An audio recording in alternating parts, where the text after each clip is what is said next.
Presta muito atenção aqui nesse vídeo que eu vou trazer para você agora algo muito preocupante, muito grave. Acompanha aqui comigo, porque você precisa ver e ouvir isso aqui para você acreditar. Coloca Derrite como alguém que tem esse trabalho agora de costurar um grande marco, como o próprio Malta fala, marco do combate ao crime organizado. O governo não gostou nada disso, a gente já viu reações do líder do PT na Câmara, o próprio Lula. Já fui avisada que não vai gostar disso, ele está lá em Belém. Lá em Belém ele não conversou com o Hugo Motta. Ontem foi um dia em que Lula tinha reuniões bilaterais com lideranças do mundo inteiro. Hugo Motta hoje vai a São Paulo e aí conversa com Derrite. A informação que eu tenho é que Hugo Motta não se reuniu com Tarcísio de Freitas hoje. A ver se isso realmente se passou dessa forma. Ele conversa com Derrite, mas seria um jeito de ele conseguir dar uma coisa para a oposição e também tocar a PEC da segurança que o governo quer. De novo, o Hugo Motta tem feito esse jogo. Agrada o governo, agrada a oposição. Não sei o quanto isso tem a chance de dar certo no longo prazo. Ele se elegeu com votos do PT ao PL, tenta manter esse equilíbrio até para buscar no futuro uma reeleição, mas a presidência... Olha, eu como líder do PT na Câmara dos Deputados quero trazer aqui a minha estranheza e o meu inconformismo com a escolha do presidente da Câmara dos Deputados, Hugo Motta, do nome do Derrite para relatar o PL antifacção. O PL antifacção que foi feito pelo governo do presidente Lula, do ministro Lewandowski. Estão me perguntando o que é que eu acho. Eu acho primeiro um desrespeito, sabia? Eu acho um desrespeito ao presidente Lula, eu acho um desrespeito ao governo federal, ao trabalho do ministro Lewandowski. Primeiro que a gente sabe que o Derrite, a colocação do nome do Derrite, é querer colocar uma política partidária, a disputa eleitoral 2026, à frente de um debate que era para ser um debate técnico sobre como resolver os problemas no combate à criminalidade. A gente sabe que o Derrite vai usar isso como uma plataforma política eleitoral, pré-candidato a senador, vai tentar atacar o governo, vai tentar descaracterizar a proposta do governo, até porque as posições do Derrite são completamente diferentes da nossa. Olha, quando o Lewandowski fez esse PL de facção, nós colocamos penas duras para a organização criminosa, inclusive superior ao PL do terrorismo, que o Derrite defendia. O que a gente quer nessa área é fazer a Operação Carbono Oculto. Sabe o que é isso? Investigação, Receita Federal, Polícia Federal, para desmantelar o andar de cima do crime. O Derrite tem posição contrária à PEC da segurança, porque eles dizem que fere a autonomia dos estados. Não é isso. É porque eles não querem a Polícia Federal atuando com independência no combate às organizações criminosas. Muito triste com essa decisão, muito triste, porque eu sei que isso vai dificultar a aprovação. Considero um grave equívoco do presidente da Câmara dos Deputados, Hugo Motta. Sobre para onde vai Bolsonaro. O ministro Alexandre de Moraes ainda não deu pistas para os colegas do que é que vai fazer neste caso. Mas a percepção é de que, há algum tempo, uma passagem numa sala de Estado-Maior, seja na Papuda, seja no quartel, seja na PF, como explicou o Sakamoto, haverá. Tanto para Bolsonaro quanto para os demais réus.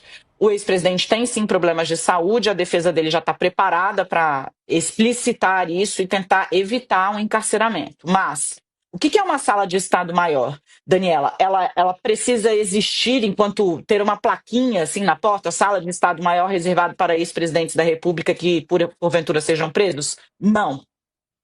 Ela é um espaço que precisa cumprir alguns requisitos. Por isso é tão simples, entre aspas, né, que ela esteja na PF, na Papuda ou em um outro local. Ela precisa ser um espaço reservado ao ex-presidente, como foi ao ex-presidente Lula, por exemplo, é dado o direito de que ele fique sozinho nesta sala. Esta sala pode contar com algum tipo de equipamento diferente das instalações comuns de uma prisão, como, por exemplo, uma TV com sinal aberto, um frigobar, para que o preso tenha ali, possa guardar sua comida, possa, né, ter algum tipo de, quando receber visita, guardar ali o que lhe for levado. Ela precisa ter uma cama, um número específico de metros quadrados, digamos assim, e um banheiro só, né, um banheiro de uso exclusivo. Estratégia ruim. O presidente Bolsonaro está preso. Será que ninguém admite que se ele está preso é porque tiveram diversas estratégias ruins, além de toda a perseguição do sistema? Quanta estratégia ruim houve? Ana, como é que você vai ter uma estratégia boa quando todo o sistema está contra você? Exato. Mas é claro que o sistema é podre. Acabei de falar que o sistema é podre. Então ele está preso porque ele teve uma estratégia ruim, Não só. Ele não está preso por causa que existe uma ditadura no país? Por isso, é uma estratégia ruim do Bolsonaro. E não estou dizendo que não é uma foi que começou a senhora atribuiu a prisão dele a uma estratégia ruim. Não, é claro que não. A senhora acabou de falar a esse ponto. O que eu falei? Eu falei a senhora falou que ele está preso por diversas estratégias ruins. Foi estratégia de defesa, estratégia do quê? Então, como é que tem estratégia boa? A senhora sabe como funciona o sistema. Eu não sei a solução para o problema do Brasil, mas você acha que... Investigação, lá vamos nós, investigação da JBS lá nos Estados Unidos, pelo menos a empresa foi citada em publicação da Casa Branca. Tivemos um anúncio importante também do presidente americano Donald Trump sobre este assunto. Ontem à tarde, o presidente americano Donald Trump fez um anúncio dizendo que será feita uma investigação nas empresas que controlam o mercado de carne aqui nos Estados Unidos. Então, eu vou ler aqui o comunicado do presidente Trump, depois eu vou ler o comunicado da Casa Branca e a gente vai analisar essa notícia, perfeito? Então, vamos lá. Abre aspas para o presidente Donald Trump. Pediu ao Departamento de Justiça para iniciar imediatamente uma investigação sobre as empresas de carne, que estão aumentando o preço da carne por meio de conluio ilícito, fixação de preços e manipulação de preços. Sempre protegeremos nossos fazendeiros americanos, e eles estão sendo culpados pelo que está sendo feito pela maioria do PAC de carnes. Esse culpado aqui, pessoal, a tradução não está correta, tá? Pelos packers de carnes de propriedade estrangeira, que inflacionam artificialmente os preços e colocam em risco a segurança do suprimento de alimentos de nossa nação. Medidas devem ser tomadas imediatamente para proteger os consumidores, combater os monopólios ilegais e garantir que essas corporações não estejam lucrando criminalmente às custas do povo americano. Estou pedindo ao Departamento de Justiça que haja rapidamente. Muito obrigado por sua atenção neste assunto, diz aqui o presidente Trump, então, nessa publicação que ele fez sobre o pedido aí para dar início a essa investigação.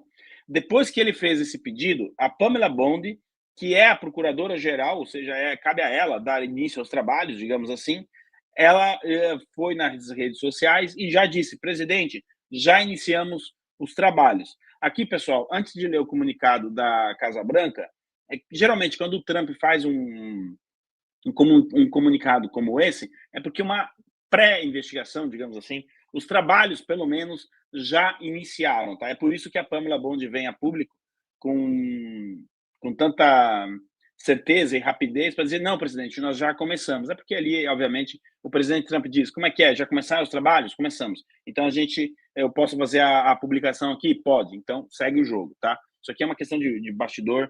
Acredito que não estou contando não contei os números da Mega Sena para ninguém.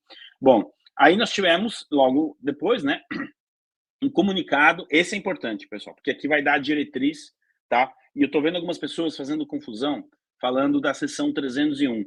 São duas coisas diferentes que, eventualmente, lá na frente podem se cruzar, mas, no momento, não é a seção 301, tá? O que é uma boa notícia para a oposição no Brasil. Ou seja, é mais uma frente contra um aliado político do PT, do Lula, que se abre, tá?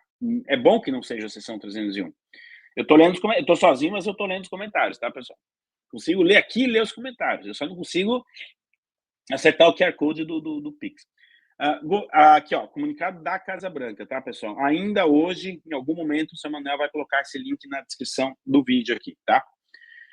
Casa Branca. O governo Trump intensifica a repressão contra cartéis estrangeiros de processamento de carne. Reparem o termo utilizado no comunicado da Casa Branca. Eles estão falando em cartéis estrangeiros de processamento de carne. Por isso que é muito sério isso.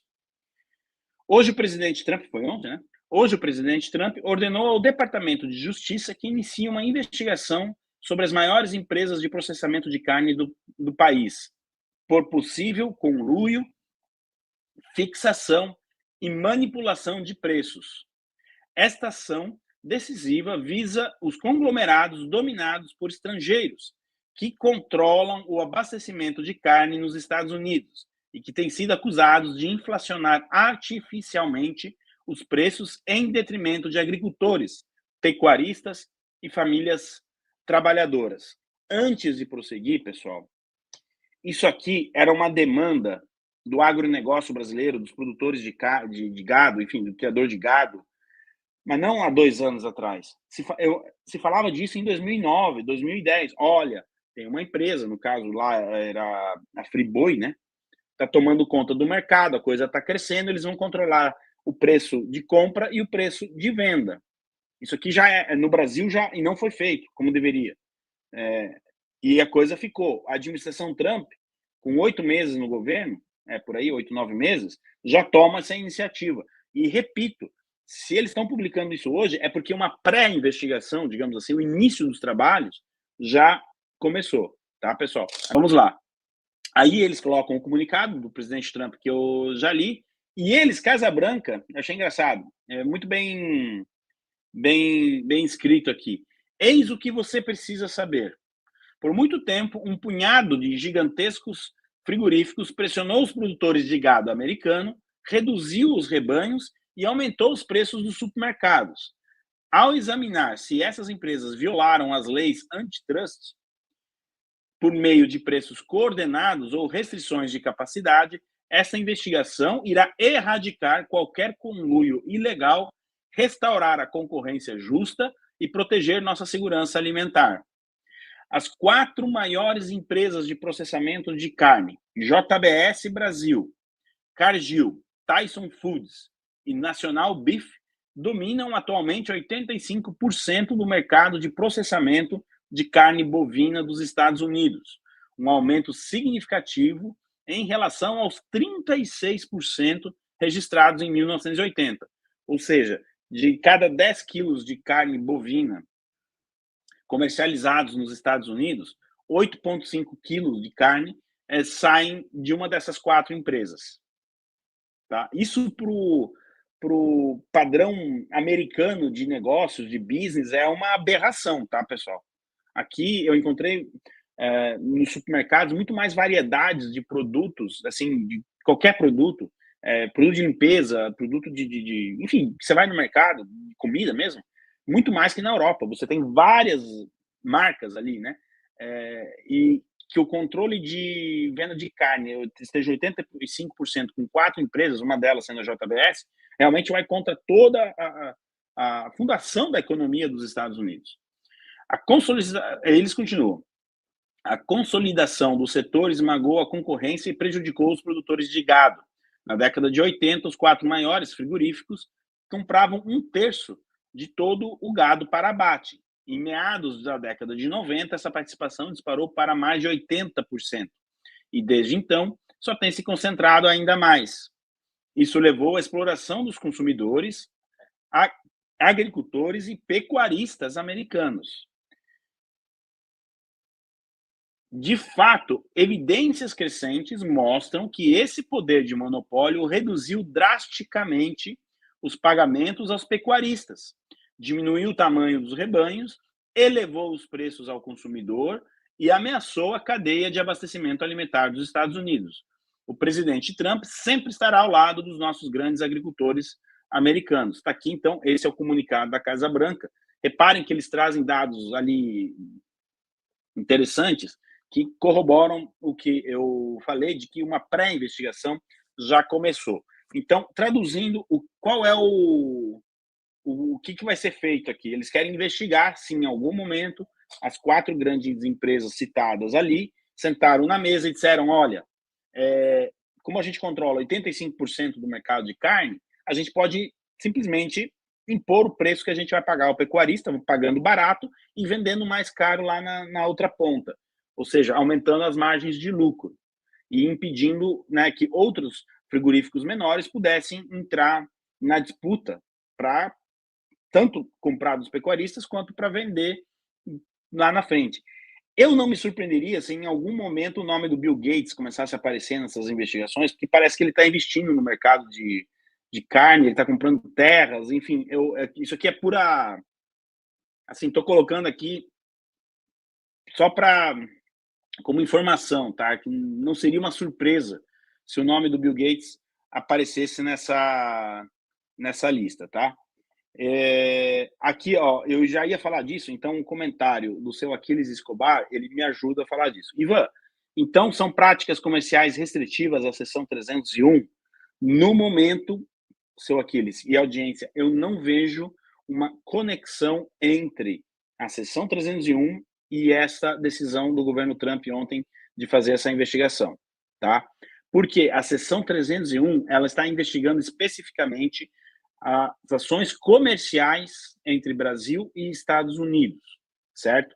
A JBS, no caso, aqui, que isso daria o ensejo para 301, né, por ser uma empresa brasileira, ela compra gado nos Estados Unidos e vende lá para o produtor americano, para o consumidor americano. Ou seja, ela age nacionalmente dentro dos Estados Unidos e aí não seria a seção 301.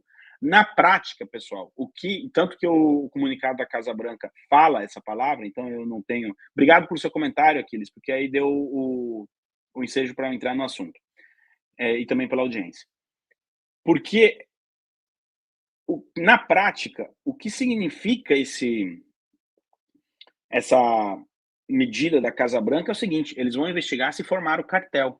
Se existe um cartel operando dentro dos Estados Unidos para comercialização de carne. O que é um cartel? Muitas vezes a pessoa escuta, mas para mim que era cartel era só de drogas. Como assim? Não, existem cartéis de tudo quanto é coisa.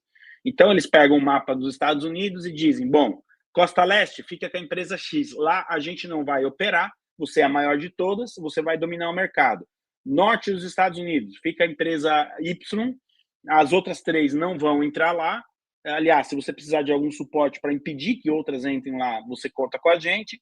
Então, é como se dividisse um mapa dos Estados Unidos, cada empresa ficasse com um canto, impedindo que empresas menores entrem no mercado, e elas dividem a fatia do bolo, e o que dá 85% de vendas, né? Ficou alguma dúvida nessa explicação, pessoal? Eu não estou trocando de pauta, tá? A gente tem a pauta importantíssima aqui da liberdade religiosa no Reino Unido, mas esse assunto precisa ser bem explorado, tá? É realmente uma notícia e tanto que o governo americano tenha tomado essa iniciativa, justamente no momento em que, na mídia, a gente sabe que foi divulgado, que teve uma reunião no final de setembro entre um dos irmãos, se não me engano, ou vários, ou os dois irmãos, um deles, pelo menos, da JBS, com o presidente Trump. Eles estiveram reunidos, etc. Não, porque criou a ponte, porque não sei o quê. Agora vai, bumba meu boi, não sei o quê, não sei o quê, não sei o quê. Tá aí o Trump, pessoal, ele é muito imprevisível. Eu acho que isso aqui também não estou contando nenhuma novidade. O fato de um dos irmãos Batista ter uma reunião com o Trump não significa a construção de uma ponte, ou não sei o quê. É de interesse do presidente dos Estados Unidos, seja ele quem for, conversar com um dos maiores vendedores, né, frigoríficos do país. É questão de segurança alimentar. Isso aqui é extremamente importante, tá? Aí venderam no Brasil como se tivessem feito uma mega reunião, não sei o que. Vai ver, trataram desse assunto aqui. Vai saber. Pode ser que tenham tratado desse assunto e o presidente Trump já tenha avisado, a gente vai ter que investigar. Por que é grave a situação das 4 empresas aqui? Hoje em dia, nada, praticamente nada, une republicanos e democratas, a não ser essa pauta. O governo Biden, só que aí eles pararam no meio do caminho, mas o governo Biden também deu início a uma investigação como essa. Ou seja, quando essa coisa chegar no Congresso, isso aí vai ser bipartidário. 90% dos senadores e 90% dos deputados vão votar a favor. Isso aí vai unir republicanos e democratas. É uma das poucas pautas que une. Doutor Davi, eu vou mencionar aqui apenas fatos, mas quero entender justamente a sua leitura sobre esse, digamos, avanço, ou pelo menos um capítulo a mais dessa relação, sobretudo na questão comercial, entre Estados Unidos e Brasil. Até o momento em que pesem os sorrisos e as reuniões, não houve nenhuma medida por parte do governo americano sequer de aumentar, por exemplo, a lista de produtos de exceção. Não houve também redução de tarifa alguma. Se bem que eu li há pouco, recentemente, o setor de carnes do Brasil está um pouco mais otimista de que as tarifas sobre a carne poderiam ser levantadas pelo menos nos próximos 60 dias.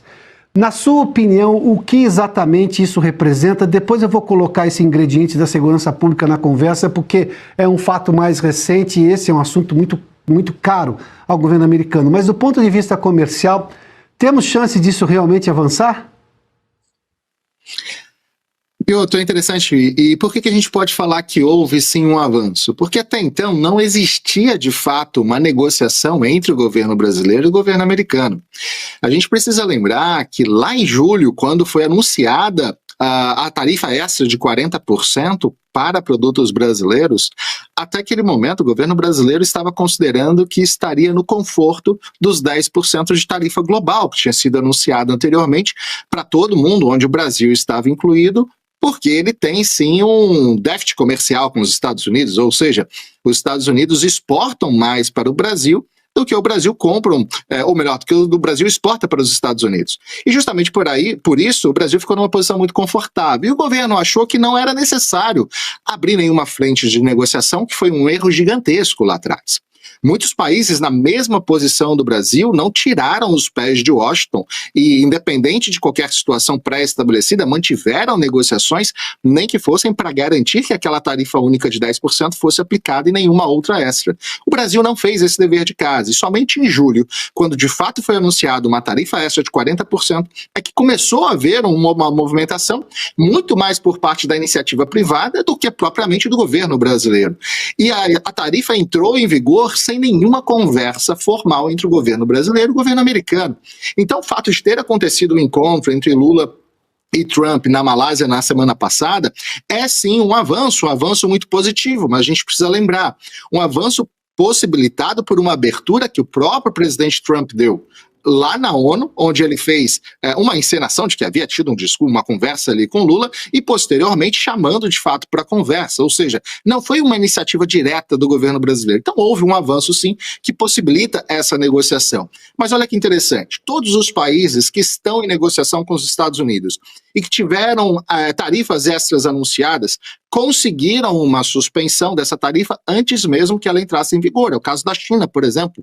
Por 3 vezes foi anunciada uma tarifa extra e antes que ela entrasse em vigor, ela foi suspensa, justamente porque negociações sólidas estavam acontecendo. E por que isso ainda não aconteceu com o Brasil? Porque o Brasil até esse momento não tem uma proposta. O governo brasileiro ainda não tem uma proposta séria para colocar na mesa e apresentar para o governo americano.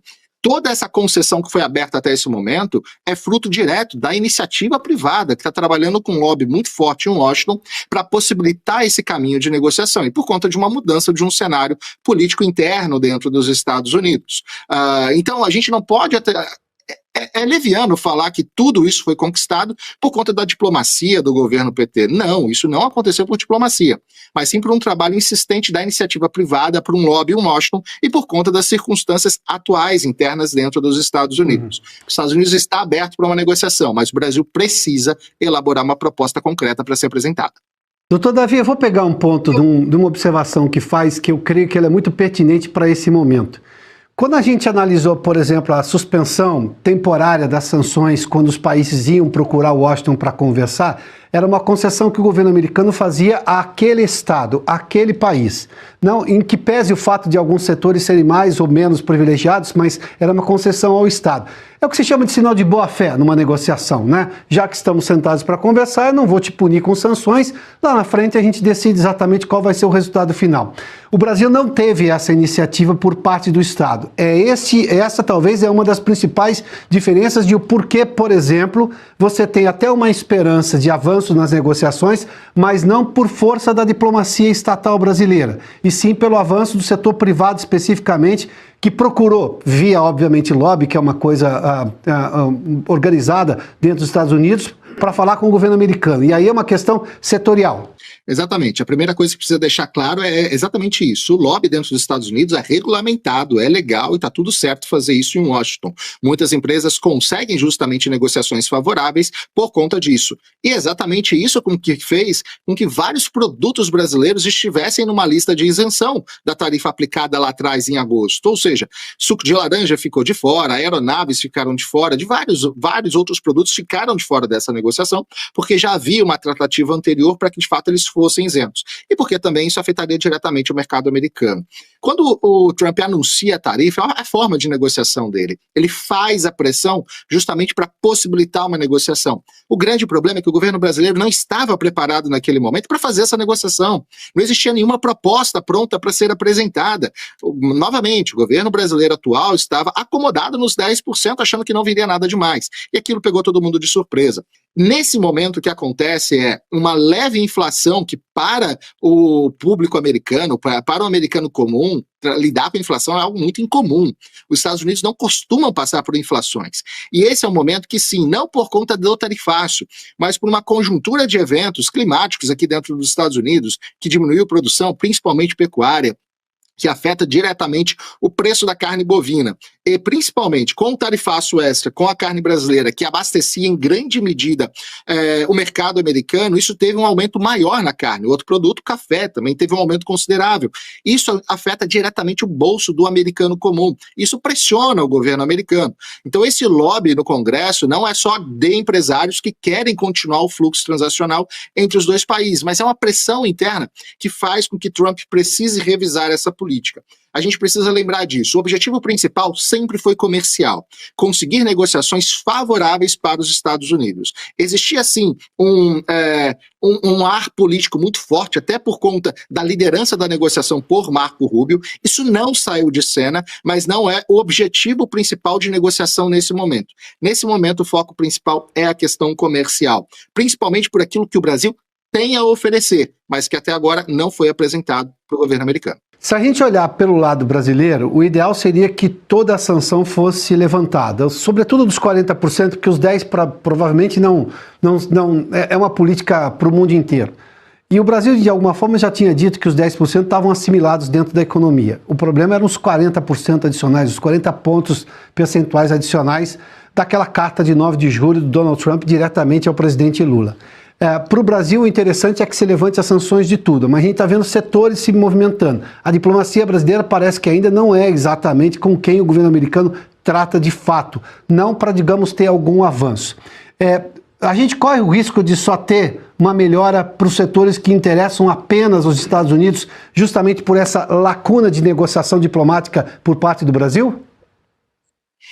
Sim, Piotr, é possível, mas até para isso vai ser necessário que, de fato, o Brasil apresente algum tipo de proposta vantajosa para os Estados Unidos. O Brasil simplesmente manter a postura de não vamos negociar ou não vamos abrir nenhum tipo de concessão é muito prejudicial. O Donald Trump não vai sair dessa negociação sem nenhum tipo de ganho real. Ele precisa disso. Toda vez, só para concluir a pergunta e colocar um ingrediente a mais, por gentileza, o que exatamente querem os americanos e aonde o senhor acha que o Brasil pode, digamos, oferecer? Em que limite poderia ser? Terras raras? Alguma outra concessão? Porque tem as questões que a gente vai falar do lado mais político, que são extremamente importantes, mas vamos ainda nos restringir às questões comerciais.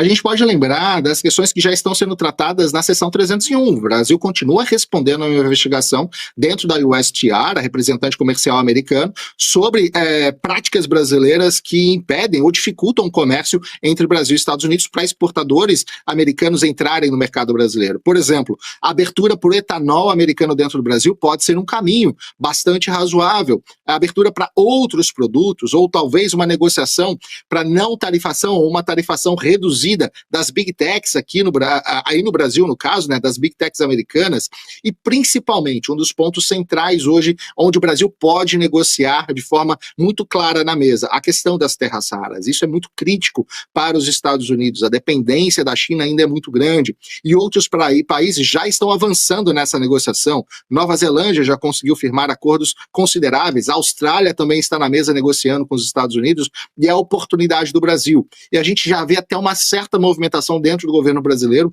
que até então falava em soberania, que nunca poderia negociar, já considerando, porque eles perceberam que eles precisam entregar alguma coisa de fato para conseguir essa concessão. Não é difícil, Piotr, o levantamento da tarifa de 40%, mas precisa de fato de uma proposta. E concessão de a entrada de produtos de forma facilitada no mercado brasileiro, produtos americanos, e principalmente um deal avançado para Big Techs e para terras raras pode ser o caminho que o Brasil vai utilizar. Para isso, precisa de inteligência dentro do governo para aproveitar essa janela de oportunidade. Ela é curta e ela pode se fechar. Agora, enquanto não tiver uma proposta sólida, as tarifas continuarão vigentes. Eu ia lhe perguntar justamente sobre essa janela de oportunidade. O senso de urgência parece não ser uma característica do governo brasileiro. E a urgência é urgência, daqui a pouco ela acaba. Acaba porque o outro lado se resolve. Nós tivemos por parte do governo americano e do governo chinês na semana passada, ainda é um acordo frágil, é verdade. Até escrevi sobre isso na revista Oeste essa semana, mas por um ano foram levantadas as restrições às exportações de terras raras chinesas aos Estados Unidos. Tem esses outros acordos com outros países que podem suprir essa demanda americana, essa necessidade americana. Essa janela não está se fechando para o Brasil, porque isso passa... O Brasil tem a segunda maior reserva dessas terras raras. Ele poderia, obviamente, oferecer isso num acordo, numa negociação. Mas essa janela não está se fechando, ou seja, quanto menos depender do Brasil nesse quesito, menos o Brasil teria a oferecer e, obviamente, sem menos a oferecer, menos a demandar também. É exatamente esse o ponto principal. Essa janela ela é temporal e ela é curta, até porque a gente sabe muito bem que o ânimo do presidente Donald Trump para a negociação muda muito rápido. E se ele conseguir boas negociações com outros países que podem fornecer o que o Brasil oferece, isso pode se dificultar cada vez mais. O que ainda está favorecendo o Brasil é a questão do shutdown aqui nos Estados Unidos. Muitos órgãos americanos, inclusive a USTR, e os órgãos que tratam das negociações entre os países, eles estão com um número reduzido de profissionais, estão trabalhando de uma forma muito mais lenta, justamente por conta da discussão orçamentária, que está impedindo que as negociações avancem mais rápido. Isso, de certa forma, favorece o Brasil no sentido de dar tempo de preparar uma proposta estruturada, conversando com a iniciativa privada e fazendo concessões políticas dentro do governo para que de fato se apresente essa proposta comercial para os Estados Unidos. Então até o shutdown americano está aumentando essa janela de oportunidade, mas o shutdown não vai demorar, não vai levar para sempre, logo isso vai ter que ser resolvido, está causando problemas graves aqui dentro dos Estados Unidos, e justamente com isso as negociações voltam a todo vapor. Se até lá o Brasil não tiver uma proposta sólida para apresentar novamente, as tarifas continuarão vigentes e essa janela pode se fechar. Doutor Davi, vamos voltar só num ponto anterior que o senhor mencionou. Qual é exatamente a realidade para o americano? Essa inflação que o senhor chamou de uma inflação leve, ela já está realmente pegando em algum momento parte da população? Inflação ninguém gosta, o senhor mencionou, obviamente os Estados Unidos não são um país acostumado a viver com inflação, não é o caso do Brasil, que tem um histórico. Se aqui já incomoda porque a superamos tempos atrás com o Plano Real, imagina um americano que não precisou de um Plano Real porque nunca teve uma hiperinflação como nós tivemos. Mas isso está pegando em que produtos? É café e carne, sobretudo, ou tem alguma coisa a mais que o Brasil poderia, digamos, reduzir a pressão inflacionária pela oferta de preço bom que viria de produtos brasileiros? Diversos produtos estão pesando, sim, né, nessa inflação. A gente está falando de uma inflação de 2%, é muito alto para o padrão americano. A questão principal é a carne, que teve aumento de até 18%, e também o café, com aumento de 25%. A gente está falando que para os padrões americanos, isso é um aumento inimaginável. E isso afeta diretamente o olhar do eleitorado americano para essa política tarifária. E são dois produtos que estão na mesa do americano todos os dias. O americano é o país que, os Estados Unidos é o país que mais consome café no mundo inteiro. E o Brasil abastece boa parte desse café aqui nos Estados Unidos. A carne é a mesma coisa. O americano não vive sem hambúrguer. E a carne que o Brasil mais exporta é a carne do dianteiro, do boi, que faz justamente os produtos mais consumidos do dia a dia americano. E esse é o ponto principal. O Brasil pode sim ter um papel importante para aliviar essa questão inflacionária aqui dentro dos Estados Unidos. E isso força também o governo a tentar conseguir chegar num acordo, a abrir concessões para chegar num acordo. E o que a gente vê dessas concessões, inclusive, vamos deixar temporariamente a questão política de lado, não é esquecer a questão política, ela continua existindo, as sanções continuam existindo, mas elas não são o foco principal dessa negociação. Vamos focar agora nas questões comerciais e onde os Estados Unidos pode extrair concessões importantes, inclusive para atacar a questão inflacionária aqui dentro do mercado americano. Doutor Davi, e esse movimento, por exemplo, em que temos o deputado Eduardo Bolsonaro dos Estados Unidos e também o jornalista Paulo Figueiredo, que tem acesso, inclusive, ao Departamento de Estado, tem falado com o governo americano. Óbvio que para esta parte, este entendimento é que uma pressão mais dura por parte do governo americano é exatamente o objetivo, até porque nós vivemos num país com perseguições políticas, isso é público e notório, em que nós temos, obviamente, um Supremo completamente enviesado, há prisões arbitrárias e tudo isso acontecendo. E que, óbvio, diante da impossibilidade de se ter uma evolução interna, dada a situação, obviamente, de uma opressão política que tem no país, espera-se uma ajuda do exterior, sobretudo americana. O senhor acha que isso entrou num segundo plano a ponto de, digamos, até se afastar alguma sanção e esse pessoal que está justamente na linha de frente por essa pressão americana maior, perder a força do governo americano? Piotr, essa pressão funcionou. As sanções Magnitsky só saíram porque, de fato, houve uma articulação direto com o governo americano, muito intermediada pelo próprio Marco Rubio. E é importante esse detalhe, porque Donald Trump manteve Marco Rubio na liderança das negociações com o Brasil. Isso deixa clara a mensagem que toda a questão política não vai ser simplesmente deixada de lado. É uma questão de pragmatismo numa negociação comercial, onde, neste momento, Donald Trump precisa extrair vitórias, até para que o seu eleitorado entenda que ele está conduzindo bem a negociação e para um alívio temporário e momentâneo na questão inflacionária dentro dos Estados Unidos. Manter Rubio na liderança dessa negociação é um alerta contínuo de que as sanções continuam ativas e de que uma não negociação, ou seja, se não se chegar a um acordo, novas sanções podem sim ser apresentadas contra outras autoridades brasileiras. E essa é a importância de Marco Rubio como centralizador dessa negociação. Porque a questão política ela nunca vai ser simplesmente esquecida, ou as sanções deixarão de existir.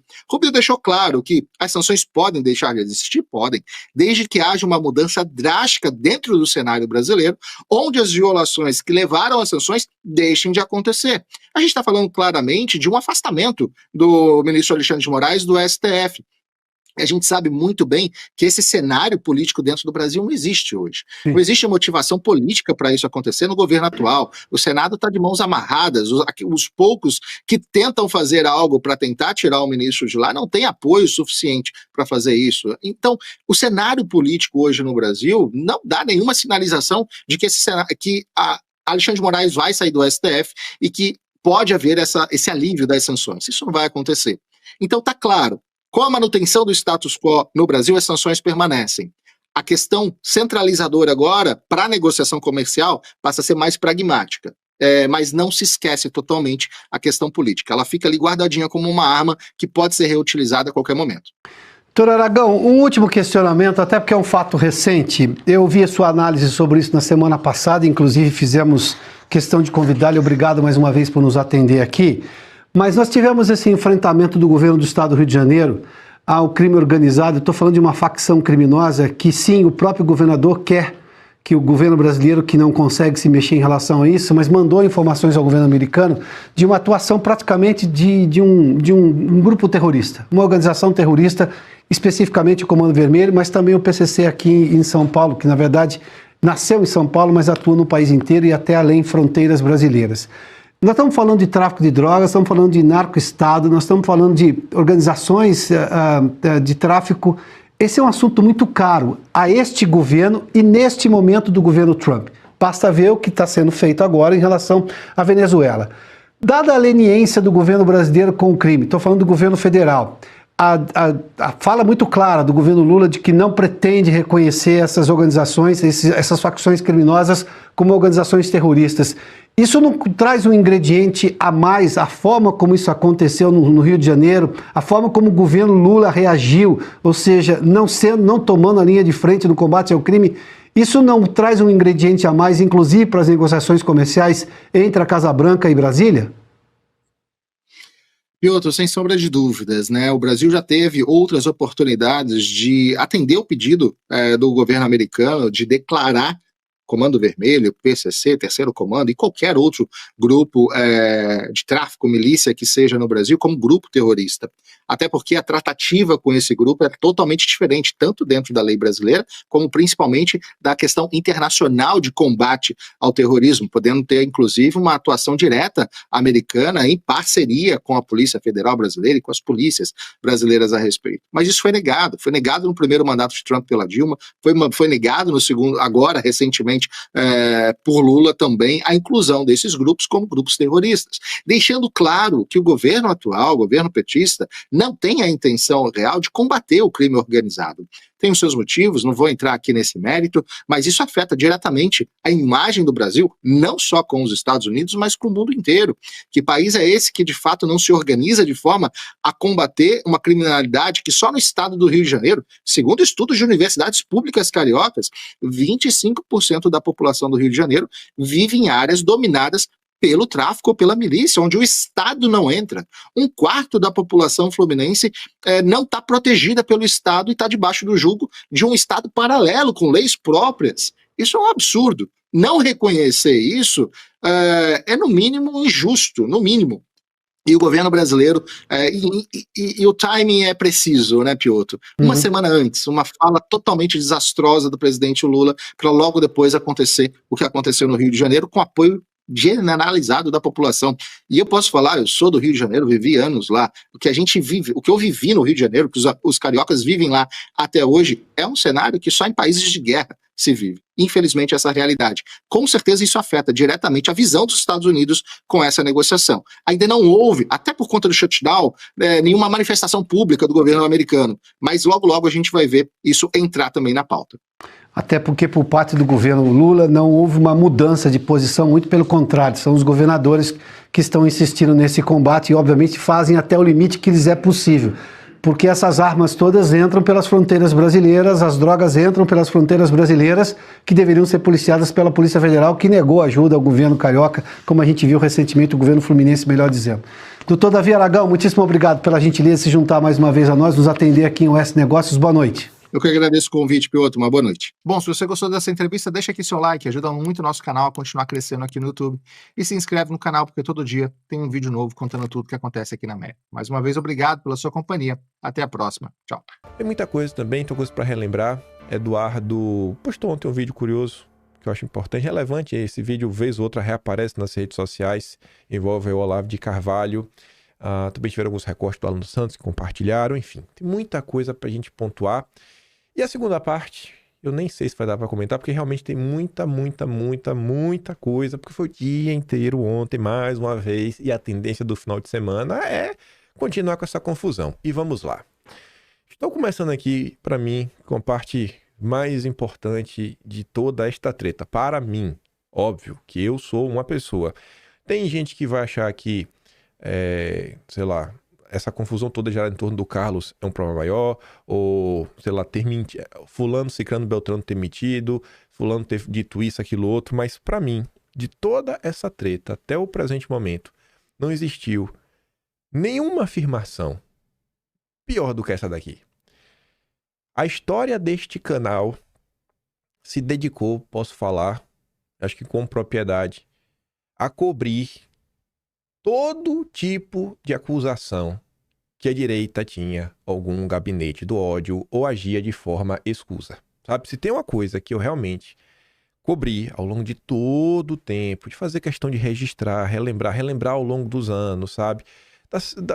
do início da treta, muito antes até de vir CPMI das fake news, de explicar, olha como começa, o que aconteceu, assim, CPMI, início dos inquéritos, como os inquéritos começam a migrar para a direita, os principais pontos dos inquéritos, coisas paralelas, tipo quando Bárbara ganha o selo de verificado, o Ministério Público Federal vai para cima da Bárbara, aí vem o caso do Twitter Files, tanto dos Estados Unidos quanto do Brasil também a gente falou, enfim, os momentos atuais, vaza-toga. E quando eu me deparo com uma coisa dessa, e inclusive eu falo pra vocês, né? Falo, olha, eu não me furto a conversar com quem odeia Bolsonaro, eu não me furto a conversar quem é de esquerda, eu não me furto a conversar quem tem, assim, ideias totalmente contrárias a minhas. Eu não que eu vou respeitar algumas ideias, né? Por exemplo, se o cara vir me defender aborto, eu não vou respeitar esse tipo de ideia. Não acho que é uma coisa que eu preciso respeitar a ideia dele. Não, eu não respeito, sabe? A tua ideia, eu não vou fazer nada contigo, mas eu não respeito essa ideia. Pra mim, essa ideia é inválida. Agora, se tem uma coisa pra mim que, assim, é riscar a linha no chão e falar, olha, se você cruzar essa linha, aí é impossível de eu conversar com você. É se você apoia ou já apoiou perseguição.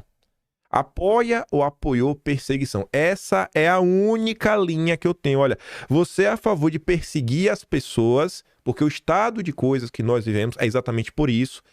Hoje você vê de forma bem clara o judiciário, com o PT, perseguindo pessoas. Então, assim, se você faz isso, não tem como a gente conversar, nem falar, sabe? Não tem como confabular nada.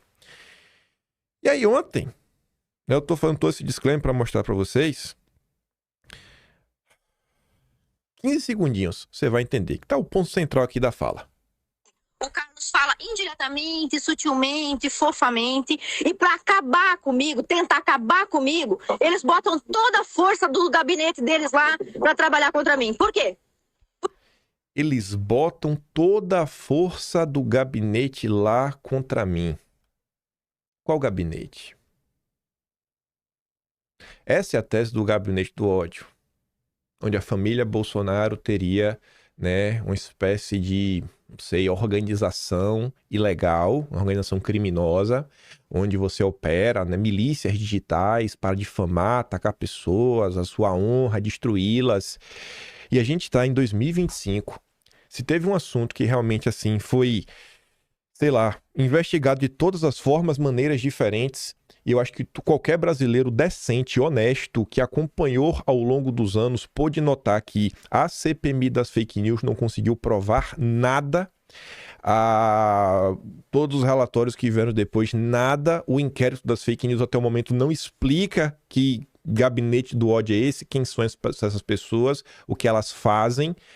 Já tivemos aí buscas e apreensões, onde os celulares de diversas pessoas, inclusive vinculados ao tal gabinete do ódio, foram apreendidos e nenhuma estrutura foi colocada na mesa. Mas mesmo se nenhuma estrutura foi colocada na mesa, diversas pessoas já foram presas, pessoas já foram exiladas, canais como Terça Livre já foram fechados. Então, assim, essa é a linha que pra mim é inaceitável. Sabe? Não dá, bicho. Não é uma coisa que eu consigo chegar assim em um opositor e falar, olha, não, cara, isso é muito grave. Isso é muito grave. Isso é a tese central que nos trouxe até aqui e que empoderou o Dom Pedro III. Olha o ponto que as coisas chegaram. E aí a pessoa não consegue nem falar, não é, o Carlos tem uma fala mansa. O que fala mansa, cara? O que é que ele falou? O que é que ele falou contra você, menina? Ele só te rebateu e falou que você disse era mentira. Você vê o ponto que as coisas estão chegando?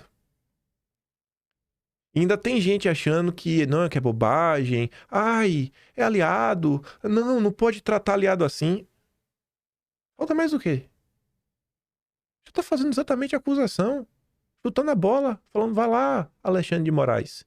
Prende aí. Mais uma pessoa aqui do entorno que garante que existe um gabinete do ódio.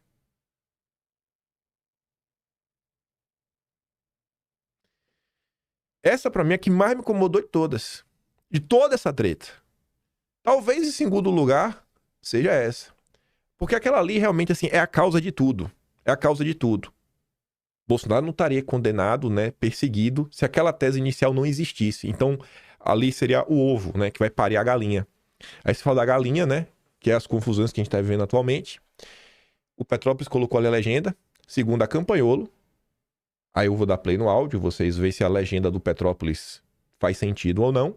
Bolsonaro está preso porque teve diversas estratégias ruins. E não porque o estão prendendo de forma ilegal com forças nacionais e internacionais atuando contra ele, até mesmo pessoas que se dizem aliados. Então, assim, a culpa, se ele está preso, a culpa é dele. Estratégia ruim. O presidente Bolsonaro está preso. Será que ninguém admite que se ele está preso é porque tiveram diversas estratégias ruins, além de toda a perseguição do sistema? Quanta estratégia ruim houve? Qual é? Muita. Você vai ter uma estratégia boa quando todo o sistema está contra você. Então, exato. Mas é claro que o sistema todo, acabei de falar então, que o sistema todo. Porque ele teve uma estratégia ruim. Não só. Ele não está preso por causa que existe uma ditadura no país. Por isso, é uma estratégia ruim do Bolsonaro. E não estou dizendo que não é uma foi que começou a ditadura. A prisão dele é uma estratégia ruim. Não, é claro que não. Eu vou esse ponto. O que eu falei? A senhora falou que ele está preso por diversas estratégias ruins. Foi estratégia de quê? Então, como é que foi estratégia boa? A senhora sabe como funciona o sistema? Eu não sei se a máquina do problema do Brasil, mas você acha que... Você viu, né? Bolsonaro tá preso porque é a culpa dele. Ele teve estratégias ruins. Aí eu coloco aqui 2 comentários. O Ebert fala assim, ó. O cara, Bolsonaro, abraça uma missão suicida. Atravessa a pandemia batendo de frente, né? Com toda a nova ordem mundial, o globalismo, essas políticas globais. Só não vence porque em 2022 ele foi combatido também pela turma, né, de toga. E porque o crime fez voto de cabresto nas periferias e quer falar que a estratégia é ruim.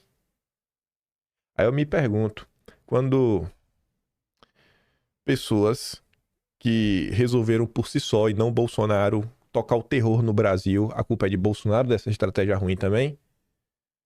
Tipo a turma do Oswaldo Eustáquio, quem estava comentando ontem. O Max escreve na seguinte linha: estratégia ruim pode te levar a perder a eleição. O que leva para a cadeia é crime. Se alguém é preso sem crime, isso não tem nada a ver com estratégia, seja ela boa ou ruim. Aí teve gente falando, não, mas se ele não tivesse voltado para o Brasil... Assim, é umas coisas que é louca, sabe? A culpa é da vítima. No final do dia, o pessoal procura razão para culpar a vítima. E o louco sou eu. Eu sou o louco. Eu sou a pessoa que divide a direita. Aí ontem, para falar de divide a direita, quem apareceu para se vitimizar? O Paulo. Com a idade que tem. É com cabelo branco na barba.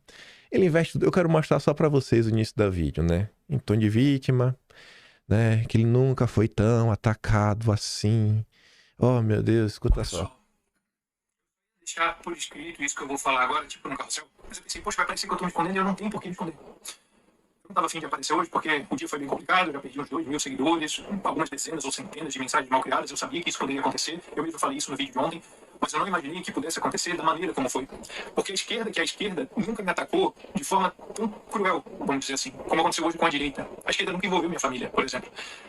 Para você que talvez não esteja entendendo, é o seguinte, a minha esposa é assessora da Ana Campagnolo. E o Kim Paim sugere, insinua, afirma, enfim, que o meu vídeo em defesa da Ana é feito por interesse financeiro, por causa do salário de 2.500 que a minha esposa recebe como assessora. Esse dado é público, você pode ver no portal da... Eu reafirmo, o fato de sua mulher trabalhar para Campagnolo influencia na sua opinião.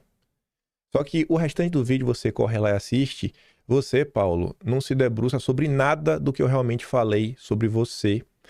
Eu entro no mérito das suas falas sobre, ai, não pode dar opinião, ai, não pode fazer isso, não pode fazer aquilo outro. Eu entro no mérito e você não rebate. Aí, vocês assistiram o vídeo ontem? Eu vou mostrar umas coisinhas já. Mas olha que curioso, né? Aí eu gosto disso daqui, porque eu gosto de analisar as coisas, né? Não só o vídeo, como as reações. Eu conheço muito bem o Twitter, né? É a segunda casa. Aí eu comecei a dar uma olhada, né? Teve muita gente que rebateu e falou assim, irmão, pelo amor de Deus, é óbvio, né? Se tua esposa trabalha para a deputada, é óbvio que você é parte interessada. É óbvio que você é parte interessada, sabe? Isso é beabá, coisa básica da vida, né? O cargo da esposa dele não é um concurso público, assim, ninguém tá expondo um concursado público, alguém, cara, olha só, está ocupando um cargo político. A pessoa está ocupando um cargo político. Eu, em vídeo, ainda tive a decência de esconder o rosto dela. Que assim, o rosto tanto faz, mas só pra mostrar, olha, é a esposa dele. Porque eu podia só falar, né? Mas eu, inclusive, escondi a foto de ambas e tive que mostrar o nome. Porque, Paulo, aqui eu falo, eu provo. Porque se eu só falasse, olha, a mulher do Paulo sem citar nome é assessora da Campanholo, pra mostrar que você sim tem um lado nessa treta, o povo fica, não é possível, você tá inventando. Aqui, Paulo, eu falo, eu mostro. Então, assim, a direita, ela costuma falar, né, a busca pela verdade. Mas a busca pela verdade vai até a página 2. Enfim, aí o Paulo postou isso, aí vem ali o perfil, ó, Caio Duarte. Paulo, você sempre foi a voz da maturidade no movimento de direita no Brasil. Não se preocupe que os bons saberão que você é bom. Já o Kim Paim sempre transmitiu uma sombra em seu olhar. Ó, e sim, tem motivos escusos. Todo vídeo dele é movido por interesse político partidário. Tá vendo aí, né, gente? O meu olhar, tem uma sombra no meu olhar. E mais, dentro da direita tem um perigo maior que na esquerda. Justamente esses que querem tomar o poder e a narrativa na marra. E conhece todos os truques para influenciar a opinião conservadora, mais perigosos por isso que qualquer populista assistencialista de esquerda. Tudo truques. Eu sou o mestre dos truques. Eu sou, rapaz, velho. Eu queria ser isso daí. Mas independente disso, ó, olha o início. Você é a voz da maturidade do movimento da direita. O cara que tava junto com Oswaldo Eustáquio, ajudando a tocar fogo no país. Eu não vou mostrar as imagens porque tava no vídeo ontem, né? Andar com Oswaldo Eustáquio tocando fogo no país. Inclusive, né, se talvez o pessoal que foi na frente do quartel teve dedo de vocês, né? Fugindo de avião, pegando avião, sei lá, porque fazer a grande missão de vida. Agora, olha que curioso. É um padrão. A galera, aí você vê, né? Não, o cara tá defendendo a direita, defendendo a união, as boas pessoas, a maturidade da direita. Aí, tu quer saber como pensa o Caio Duarte? Eu não vou mostrar as coisas que ele já compartilhou. Tem algumas frases que são muito emblemáticas que você entende o perfil da pessoa. Olha aqui. Só fui lá na aba dele e percebi pela palavra frouxo. Só algumas postagens. Weintraub estava certo, Salles também. Bolsonaro se provou um frouxo com rabo preso. Essas são as pessoas que estão do teu lado, Paulo. Até o Larápio se oficializar, ele podia sim ter feito qualquer coisa. Eu creio que não fez porque foi frouxo. Sabe? Bolsonaro não quis dar um golpe porque foi frouxo. Se seu argumento é uma fuga para comparar com a oposição, considere-se derrotado. Eu mesmo tendo o Bolsonaro e hoje não dou a mínima para ele. Um frouxo. Você acha que essa pessoa aqui, Paulo, te defendendo, tu devia prestar atenção, né? É o que eu sempre disse depois de 2020. Lula é ladrão e Bolsonaro é frouxo. Aí também eu percebi pro frouxonaro, né? Dessa vez o Larápio está certo, a culpa é realmente do frouxonaro. E era para se acovardar feito o frouxonaro. Eu sei que o frouxonaro merece nossa indignação, mas você não está um pouco focado demais nisso, não? Idiota útil aqui, não sou eu imbecil, que cegamente segue o frouxonaro até o inferno. Todo dia a mesma coisa, não é só isso, existem mil outros problemas, a covardia do frouxonaro apenas mais uma. É um padrão, velho. É um padrão, assim, normalmente a galera me odeia, me odeia no final do dia, por quê? Não, é porque eu gosto do frouxonaro, né? Aí, será que eu acho que os caras fazem de propósito pra me ajudar? Olha quem tá do lado do Paulo. Ainda distorcendo coisas que eu nunca disse. É óbvio que Ciro Nogueira, André Esteves e Duda Lima estão bancando os R$ 2.500 pra destruir Bolsonaro. Realmente que é brilhante, associou os fatos, defendeu mais esse mistério. Eu falei isso em algum momento? Lembrando que Rafael Ferrer é o homem que Alexandre de Moraes autorizou que Bolsonaro desse a entrevista. Que coisa, meu Deus do céu. Aí Eduardo Bolsonaro ontem, aqui eu mostro o vídeo, até para voltar nessa questão, ele fez um history no Instagram. Vamos aqui ouvir juntos. Deixa eu ver aqui, baixar aqui um pouco o som para não dar eco no meu microfone. Hipócritas, que é um bom humorista, né? Ele fez um vídeo expondo a sua opinião com relação a essa questão toda da Campanholo e seguir ou não seguir as diretrizes do Jair Bolsonaro. Só que ele apresenta isso como uma opinião imparcial. No entanto, dá uma olhada no próximo post aí, porque o Kim Paim acabou de expor que a esposa dele trabalha no gabinete da Campanholo. Então, quer ele queira, quer não, ele é contaminado, né, com uma visão de um dos dois lados. E eu ressalto aqui, já adiantando, porque talvez eu vá até fazer um vídeo em cima do vídeo dele. Sem considerar, né, que a opinião dele é totalmente enviesada e não tem nada de imparcial. Tem sim um interesse por trás que ele não expôs ao público e é determinante no posicionamento dele. Mas a questão toda é que isso daí já não é mais sobre apenas uma vaga no Senado, né? Em breve eu vou falar um pouquinho mais sobre isso daí. Mas o posicionamento dele é que isso já não é mais sobre apenas uma vaga no Senado. Que isso daí já não é mais sobre apenas uma vaga no Senado. Essa parte é a mais importante e eu venho falando isso para vocês há muito tempo. Tudo que está acontecendo não é sobre o Senado, não é sobre Santa Catarina. Volta nos meus vídeos da eleição de São Paulo. Eu dizia, a eleição de São Paulo não é sobre São Paulo. Marçal não é sobre São Paulo. O que está acontecendo mais uma vez é um movimento cristalino, onde você pode ver, sabe, de forma simples e fácil, que o interesse final, sem sombra de dúvidas, é destruir o bolsonarismo. É tomar o espólio político de Bolsonaro. Simples assim. E não adianta vir com um papinho que a opinião... Sabe, para, bicho. Para de ficar enganando. Para de ficar enganando as pessoas. Né? Em breve eu vou falar um pouquinho mais sobre isso daí. Mas olha agora aí o vídeo do Kim expondo o Paulo. Vocês conhecem o Paulo Souza, né? Do Hipócritas? Pois bem. Vocês já viram o Paulo Souza? Aqui só pra mostrar o vídeo de ontem, né? Ah, expondo minha família e tudo mais. Até o rosto, velho. Eu escondi pra ser gente boa, sabe? Você vê como o povo é, né? Assim, é de uma baixeza, sabe? De uma vitimização sem igual. Souza mais jovem? Enfim, aí eu vou falar isso aí, depois eu mostro o documento oficial, né? Da site oficial lá da LESC.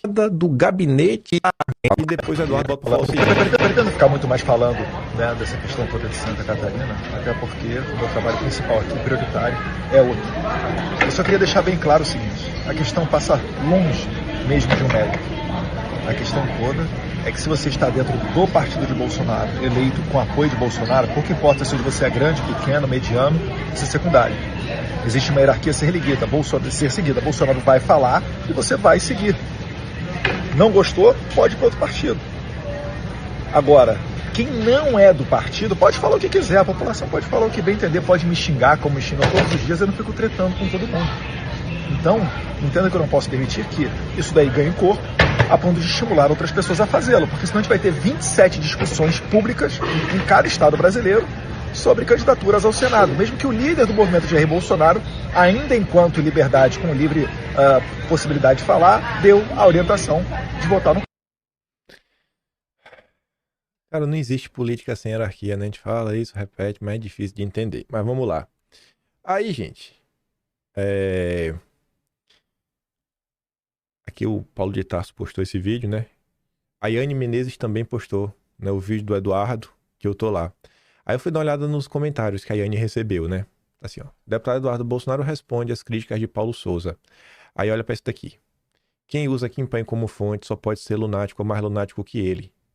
Pessoal, você pode me odiar. Eduardo não está usando o Kim Paim como fonte. A fonte é o portal da transparência. O portal da transparência da Assembleia Legislativa do Estado de Santa Catarina. E a informação tanto é verdadeira que depois o Paulo gravou um vídeo para se vitimizar. Tu entende o ponto que nós chegamos? Tu entende quando eu falo para vocês assim, gente, sabe? Vamos voltar um pouquinho, botar os pés no chão, sabe? Parar de se achar tanto, achar que a direita é a bam, que faz o que acontece. Vamos entender a nossa pequenez, sabe?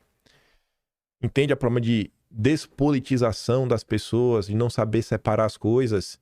E, cara, é um negócio assim, ó, existe uma ala que simplesmente me odeia. Por que me odeia? Porque os influenciadores que eles seguem e que adoram me difamar, dizem que eu sou duguinista, caçabista, e recebe dinheiro da Rússia, e passa pano para Bolsonaro, e faz isso. E são sempre assim, acusações que nunca são provadas. Eu sempre espero, né? Vários prometeram que iam fazer dossiês contra mim.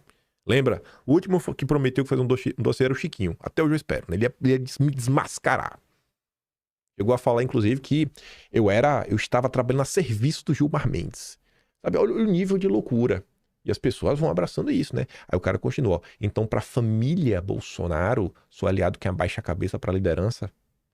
Você viu no vídeo de Eduardo Bolsonaro o que ele fala? Cara, você pode me criticar, você pode me xingar, desde que você não seja membro do partido. Entrar no partido significa que você está abraçando algumas responsabilidades. Simples assim. Você pode me xingar à vontade, você pode falar o que você quiser, você pode dar a sua opinião. Mas fora do partido. Fora do partido. fora do partido. Se você quer entrar no partido, fazer parte desse grupo, tem regras. É simples assim. E as pessoas não conseguem raciocinar e chegar nessas conclusões, sabe? Parece que é difícil. E perfil de direita, antipetista, odeio Lula. É direita, né? É por isso que eu digo, cara, eu me coloco, né? Sei lá, como bolsonarista, não faz questão de ser direita. E aí, para vocês verem mais uma vez a regra que nunca falha. Canalhas, safados, mentirosos, assistam as últimas aulas do Olavo e vocês vão ver o quanto ele falava que Bolsonaro era um burro, incapaz, frouxo, fraco, vaidoso. Capital político, bicho, você tem noção que o capitão teve a faca e o queijo na mão e enterrou a lava-toga. Meu Deus, lava-toga em 2025! Vai ser conhecido na história como o presidente mais frouxo da história do país. É uma loucura, velho. Nunca falha, sabe? As pessoas estão emburrecendo. A direita está emburrecendo, está se despolitizando. Aí ontem Flávio Bolsonaro comentou sobre o caso. Vamos ouvir aqui o senador. Vou botar até 1h25, que esse vídeo é mais longo. Eu não quero comentar muita coisa hoje. Eu vou falar do que está acontecendo em Santa Catarina. Então esse vídeo ficou um pouquinho longo, mas eu peço, assista até o final porque é muito importante. O Jair Bolsonaro é paulista, fez a sua trajetória política pelo Rio de Janeiro e foi o melhor presidente da história do Brasil. Tarcísio, carioca, foi escalado por Bolsonaro para ser o nosso candidato a governador em São Paulo. Se elegeu e faz um trabalho excepcional. Carlos Bolsonaro, do Rio de Janeiro, escolhido pelo próprio presidente Bolsonaro, sangue do seu sangue, assim como eu sou, para ser pré-candidato em uma das 2 vagas para o Senado em Santa Catarina. Você sabe por que o Bolsonaro já emprestou a sua imagem e a sua credibilidade para eleger milhares de pessoas em todo o Brasil? Primeiro, porque ele praticamente sozinho, apanhando de tudo quanto é lado, enfrentando gente poderosa, resistindo a ataques 24 horas por dia, de segunda a segunda, sobrevivendo a uma facada, conquistou uma liderança que ninguém tem igual no Brasil. Como cristão, eu imputo isso a um milagre de Deus. Eu tenho uma convicção que meu pai é um escolhido de Deus, porque nenhum ser humano ia resistir a tudo que ele passou, que ele continua passando, se não tivesse a mão de Deus pilotando cada passo dele para atingir um objetivo maior. E segundo, porque ele tem a consciência de que a gente está numa guerra contra o que há de mais perigoso para o nosso futuro, o projeto de poder da esquerda, que em qualquer lugar do mundo onde ele foi aplicado, o resultado foi corrupção, miséria, aumento da violência, fim da liberdade de opinião e de imprensa e ditadura. Você sabe o que significa a palavra campanha? Campanha significa conjunto de operações militares realizadas em campo aberto, ou seja, fora das fortalezas e cidades. Você que faz campanha eleitoral, entende por que essa palavra é usada também no ambiente político? Então, na política, assim como numa guerra, o Bolsonaro construiu um exército da direita, que hoje está em todas as cidades brasileiras, lutando pelas bandeiras que nós acreditamos, que são os pilares da nossa sociedade: Deus, pátria, família e liberdade. Se a gente faz parte de um mesmo exército, que está lutando contra um outro exército, e não segue o que o comandante decide, a gente está fadado à derrota. Não tem problema você ter uma opinião diferente, mas a partir do momento em que o comandante, com a história e a legitimidade de Bolsonaro, tomou uma decisão, não é inteligente ficar questionando, porque o único que vai ganhar com isso é o nosso inimigo. A Bíblia fala em Provérbios 13:3, quem toma cuidado com o que diz está protegendo a sua própria vida, mas quem fala demais destrói a si mesmo. Ou seja, falar sem pensar vai trazer problemas. Falar sem pensar vai trazer problemas, né? Só para aqui voltar um pouco. Olha a quantidade de vezes que eu sinto que o Brasil agora tá um pouco mais de boa para falar algumas coisas, sabe? Um pouquinho mais de boa. Dá para você se arriscar. Mas veja como a gente nunca se furtou de falar sobre nada. Nenhum assunto. Nenhum assunto. Todos os mais polêmicos. Mas com jeitinho você consegue falar e resolver, né? Mas tem uma galera que realmente prefere bater de frente. Depois que o tiro sai, não tem mais volta. É igual a palavra, depois que sai da sua boca. A deputada Ana Campanholo é sim uma menina brilhante, inteligente, preparada. Ó, veja, ele vai começar a elogiá-la. Depois vai vir um mas. Tem uma das profissões mais nobres que existe, que é a de professora. Você, Ana, igual a mim, é uma guerreira do nosso exército.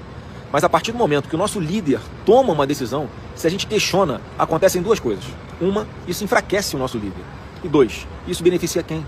O nosso inimigo. Se você acha que o Bolsonaro não merece escolher um pré-candidato ao Senado em Santa Catarina, no caso, o próprio filho dele, tudo bem. É a sua opinião, que eu discordo completamente. Ainda mais diante de tudo que meu pai está passando. Não só ele merece, como o Carlos também merece a confiança dos catarinenses. Porque ele foi e continua sendo um soldado leal e estratégico no nosso exército, que pode ajudar muito nas próximas batalhas que ainda virão e que não vão ser poucas. Eu continuo admirando e seguindo a Ana Campanholo nas redes sociais. Você viu que ele colocou um mas, né? Aí depois ele fala do Carlos, aí ele volta. Eu continuo te admirando. Você vê que aí depois ele volta a elogiar ela de novo. Eu não tô frisando isso à toa. Vai fazer sentido já já, o que tu mostrou logo depois disso. Porque eu gosto do trabalho dela. E na vida eu aprendi a não julgar as pessoas por causa de um gesto isolado. Eu gosto de olhar o filme, não só a foto de um momento. Eu gosto de olhar para a floresta, não só para uma árvore. Eu não vou encerrar esse vídeo pedindo pro Carlos e a Ana se abraçarem, dizerem que tá tudo bem e a bola pra frente. Eu gostaria muito que isso acontecesse, até porque os nossos inimigos iam odiar. Mas eu encerro pedindo uma reflexão sobre tudo que eu disse aqui, porque isso pode acontecer em outros lugares e com certeza não vai ser a última vez. A gente tem que ter a consciência que a gente está lutando por algo muito maior do que a nossa simples opinião. A gente está lutando para resgatar o nosso Brasil, que está condenado à pena de morte se continuar nas mãos da esquerda. Tá, já deu. A minha opinião em relação ao Flávio, eu não sou do partido, eu discordo desse final, sabe? Eu acho que já passou, Flávio, da parte de opinião, de reflexão. A Ana Campanholo falou que seu pai foi preso por causa das estratégias dele, sabe? E ela fala que seus irmãos têm um gabinete do ódio. Eu acho que já passou, cara, do ponto da reflexão. Já passou do ponto. Esse papo de, bota a mão na cabeça, pensa no que tá fazendo, isso aí tá nos últimos 10 anos rodando e não resolve, sabe? Eu não consigo compreender, sabe? Eu não acho que agora a pessoa, depois de 10 anos a gente repetindo isso, que agora que as pessoas vão entender que tem que refletir. Eu acho que já deu, sabe? Realmente já deu. Mas por que eu fiz questão de frisar, né, que ele tava elogiando, aí depois meio que sai os elogios, depois volta. Porque veja só, ela não pegou o vídeo do Flávio Bolsonaro e editou o vídeo do Flávio Bolsonaro para só ter as partes elogiosas. Agora a Campanholo está usando o vídeo editado de Flávio, cheio de cortes, só que em partes que convém a ela para enganar os seus seguidores. Aqui a Gisela também comentando, ó. Campanholo publicou nos stories um vídeo cortado do Flávio, deixando só os elogios e escondendo o trecho onde ele fala claramente sobre ela ir contrário à decisão de Bolsonaro.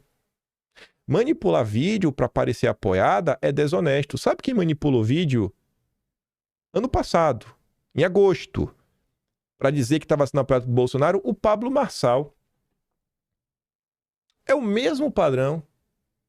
Será que ela fez isso mesmo? Pera aí, vamos aqui, ó. Giselda, só para mostrar para vocês, botar no 2x. Giselda. Eu tô abrindo aqui, ó. Aqui, ó. A deputada Ana Campanholo é sim uma menina brilhante, inteligente, preparada. Tem uma das profissões de carreira do nosso exército. Eu continuo admirando e seguindo a Ana Campanholo. Admirando e seguindo a Ana Campanholo. Imagina, Ana, igual a mim, é uma guerreira do nosso exército. Eu continuo. Você vê que tem um corte no frame? Vou botar até mais devagar aqui agora, nesse pedaço, ó. Que é o que ele viu, mas aí ele fala do Carlos. É uma guerreira do nosso exército. Tá vendo? A cabeça do Flávio muda de lugar. É editando o vídeo, velho. Só que não para por aí. Ela ainda faz isso. Aí você vai entender porque eu falo que eu não acredito nesse... vamos fazer uma reflexão. Ela posta esse vídeo e depois essa imagem. Flávio, obrigado pelas palavras públicas em defesa de minha trajetória, pelo reconhecimento do serviço que já prestei em favor das causas que todos nós defendemos. Sou grata por sua demonstração de discernimento e generosidade, mesmo quando manifestou discordância ao meu posicionamento. Vou refletir nas suas palavras e também sugiro que proponha reflexão ao Carlos. O Carlos só fez uma postagem sobre essa menina, dizendo que o que ela estava falando é mentira. E eu acho que isso não é um ataque. Você falar assim, você está mentindo, eu acho que isso não é um ataque. E não justifica tudo que ela está fazendo. Então assim, vamos botar a mão na cabeça, vamos refletir. Oh, meu Deus do céu, vocês estão... Gente... O que soma ao nosso movimento essa estratégia de tentar moer a reputação dos próprios aliados. Minha filha, tu falou que o Bolsonaro foi preso por culpa dele. Você incriminou o Carlos e o Eduardo a falar que eles têm botou no gabinete deles contra você. Vai acionar Alexandre de Moraes para mandar investigá-los? E o povo tá assim, ó. Ana, grande deputado. Ó, Carlos, você tá muito brigão, viu, Carlos? Você tá muito brigão, viu, Carlos? Por isso que minha briga, bicho. Eu brigo mesmo, dedo na cara, mostro que, ó, meu lado esse aqui, é esse aqui que tá acontecendo. Quem quiser me ouvir, escuta. Quem não quiser, vida que segue. Mas você tentar colocar panos quentes, me desculpa, já deu, sabe? Quantas vezes mais? E só quem se dá mal no final da história, só quem sai como vilão é o Bolsonaro e seus filhos. O societário até comenta, né? O Flávio fez um vídeo extremamente educado, mostrando quais são as qualidades delas e mostrando que não é do jeito que ela quer, né, que as coisas vão andar. Adivinha? A Dondoca separou somente a parte dos elogios. E ainda mandou essa. Aí, você corta pra rede social. Coisas que ninguém vai te mostrar.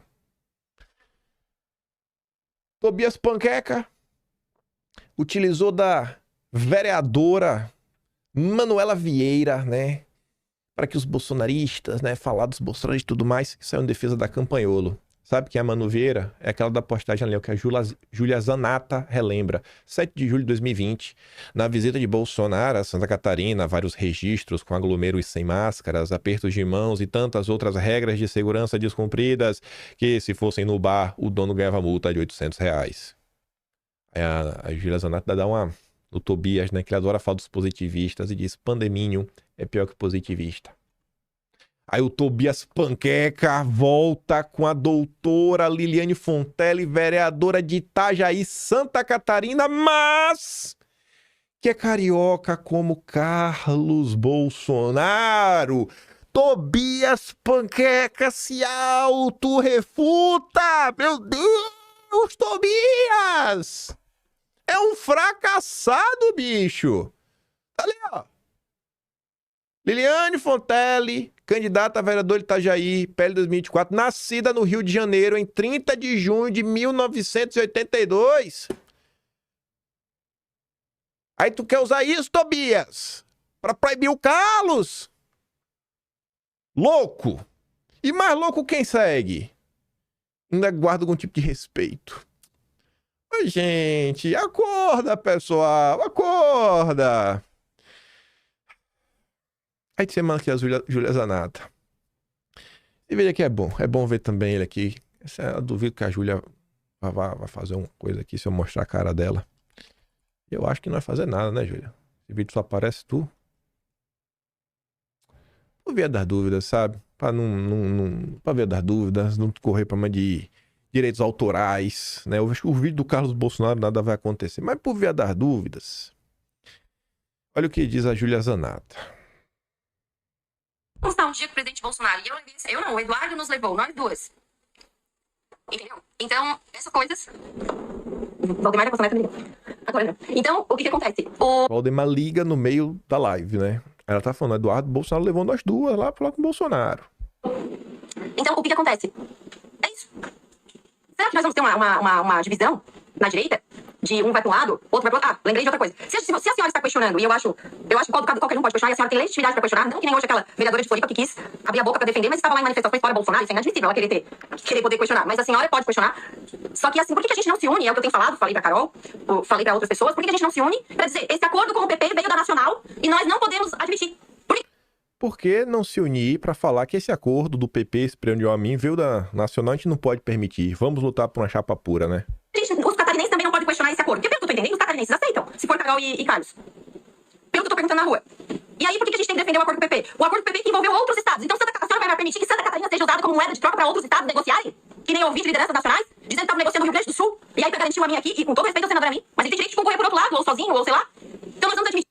Então, assim, os caras usam outros estados, né? Você tem que colocar o AMIN aqui pro nosso acordo no Rio Grande do Sul valer. Aí o Carlos atrapalha, mas o AMIN não. Uai. É um questionamento importante, né? E a gente não admite, a senhora não admite a imposição do Carlos, que a senhora tem o direito de achar ruim, sabe, e querer ser uma voz do catarinense, mas acho que a forma agora já ficou uma vontade de diminuir o presidente Bolsonaro, né? Eu mesma questionei, mas eu falei, não vou abrir meu bico, e meu pai me botou no meu lugar, tem humildade, não é o seu momento. Outras pessoas ligadas a mim, o Fabinho de Turvo, deputada, a senhora é melhor, deputada, eu amo a senhora, mas não vai agora, tal, enfim, tá? Eu ouço as vozes, eu falo para as pessoas. Então, a gente vai admitir, tu não admite o Carlos, mas tu admite uma imposição de uma chapa do PP para negociar Santa Catarina para outros estados. Não. Daí não é defender os catarinenses. Daí não é defender os catarinenses. Não é defender os catarinenses. Tá errado. Nós temos que ser unidos dentro do PL. A favor da chapa pura, só que a gente tem que falar que não tem chapa pura. Não tem porque a senhora não está se insurgindo da mesma maneira e com a mesma força que a senhora está se insurgindo contra a candidatura do Carlos. Não tem chapa pura porque lá atrás, quando o presidente Bolsonaro falou meu nome da Carol, nem a senhora nem a deputada Carol se insurgiram contra a aliança com o PP. Porque daí tava tudo certo. E quando o presidente Bolsonaro falou meu nome e o da Carol pro Senado, vocês não gostaram que ele falou meu nome.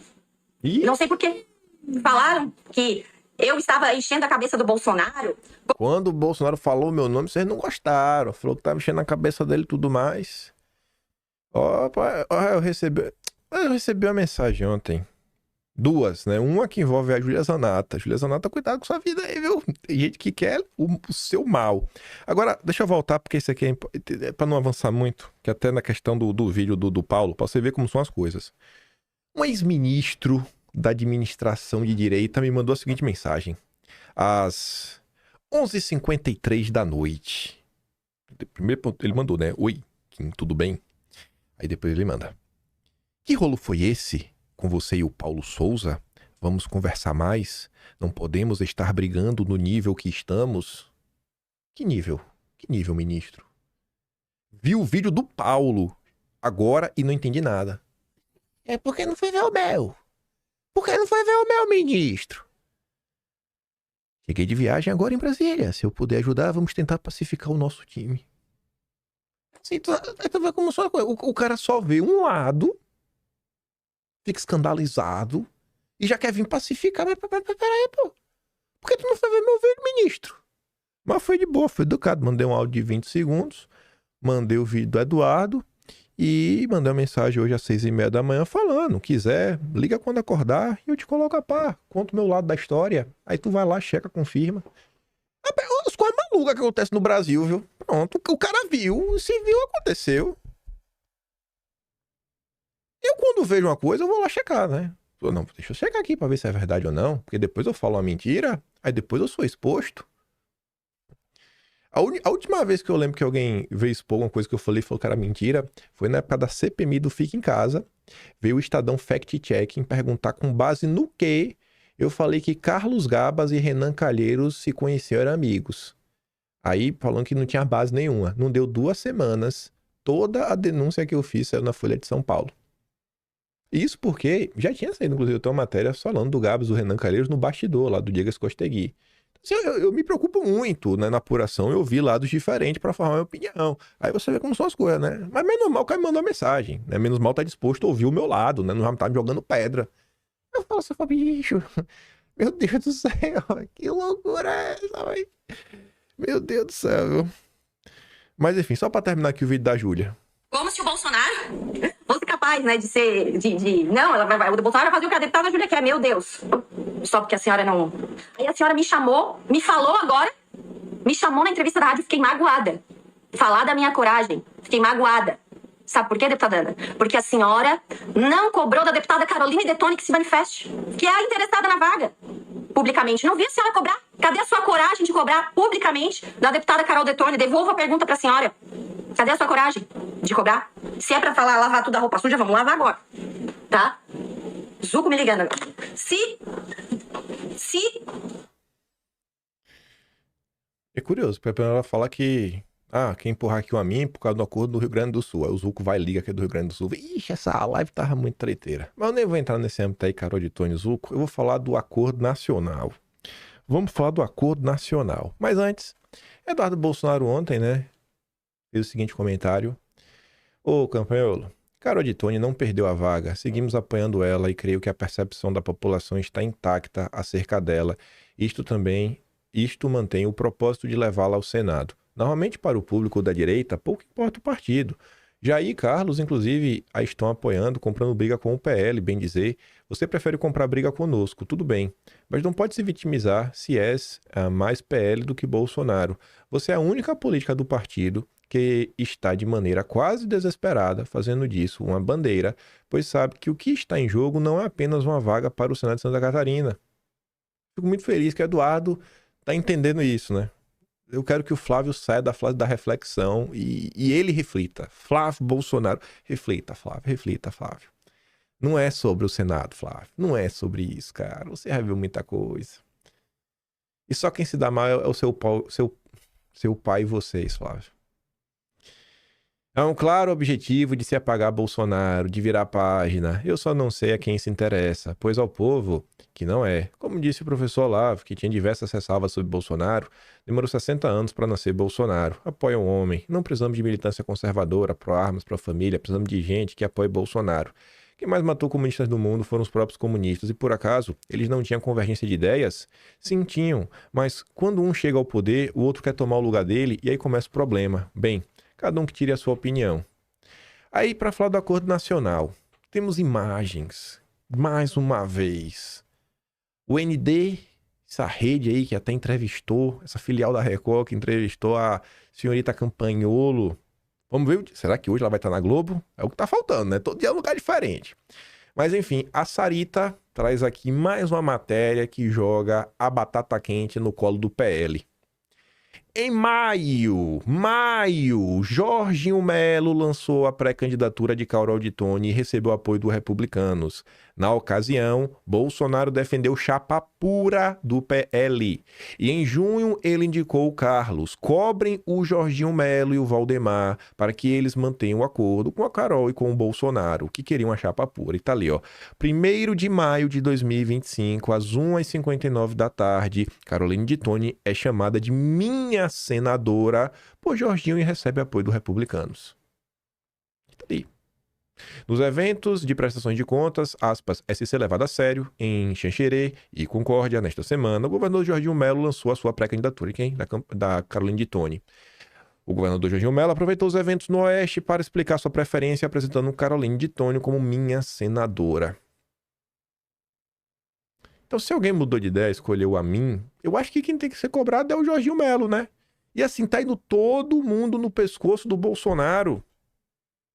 Só para falar do Amin aqui, duas coisinhas, antes da gente falar de pescoço de Bolsonaro. A minha é alvo de críticas nas redes sociais por voto contra o decreto de armas. Será mesmo que vale todo esse esforço para eleger o Amin? Ele é melhor que um petista, né? Mas será que vale todo esse esforço? CCJ no Senado aprova o projeto que define misoginia como crime. Como votaram os senadores? Ó, o Seif votou contra. O Mourão também, né? Agora quem votou a favor foi o Espredion Amin. Então, essas leis femininas que o pessoal reclama, né? Essa agenda woke, identitária de esquerda, pô, o Espredion Amin votou junto com o PT, até com o PL, o Zaci Lucas, Distrito Federal, é da ala do PL Centrão, já tá eleito, né? Desde 2000, ele vai mudar, ele tem que se reeleger agora. Mara Gabrilli, Marcelo Castro, do MDB do Piauí, que é ala petista, Messias de Jesus, Omar Aziz, Plínio Valério, Rogério Carvalho do PT, Sérgio Petecão do PSD, do Kassab, Soraya Tronic, o Everton do PDT. Disputa por vaga ao Senado de Santa Catarina expõe racha e expõe tentativa do clã Bolsonaro de se proteger. Como o Carlos sempre fala, tem método. E aí a Fabrícia pontou o que eu ia falar antes, né? Gente, Bolsonaro deixou claro que o Carlos seria candidato em junho. Passou junho, passou julho, passou agosto, passou setembro, outubro. E agora novembro. Foram 5 meses de silêncio.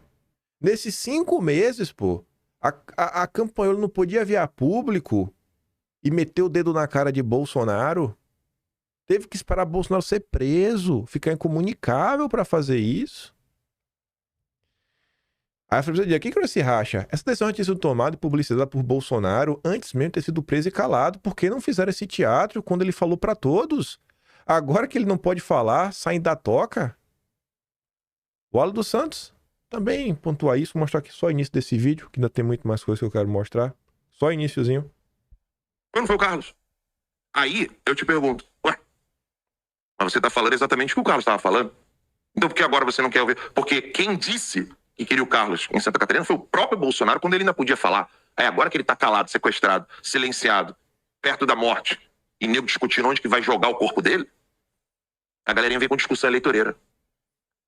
O pano de fundo é muito pior. O pano de fundo é pior. O pano de fundo é, não vamos falar das vítimas do Alexandre de Moraes, não vamos ser, aspas, imprudentes, vamos botar o rabinho entre as pernas e agir com o que dá, com muitas aspas, tá? Não vamos cutucar, com muitas aspas, Moraes, Lula... Aí ele vai continuar falando, né? A direita permitida, no final do dia.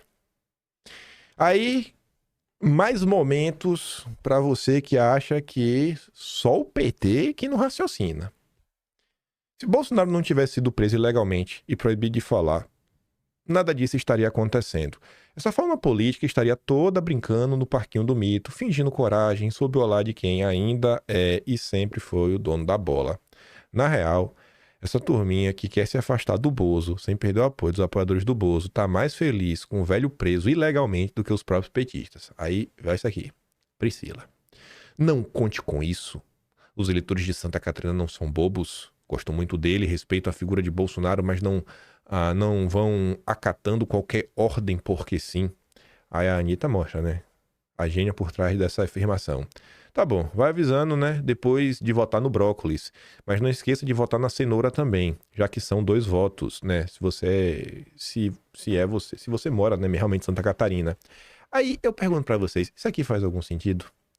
E vou mais longe, entre um brócolis, um esquerdista e Carlos, eu voto no brócolis.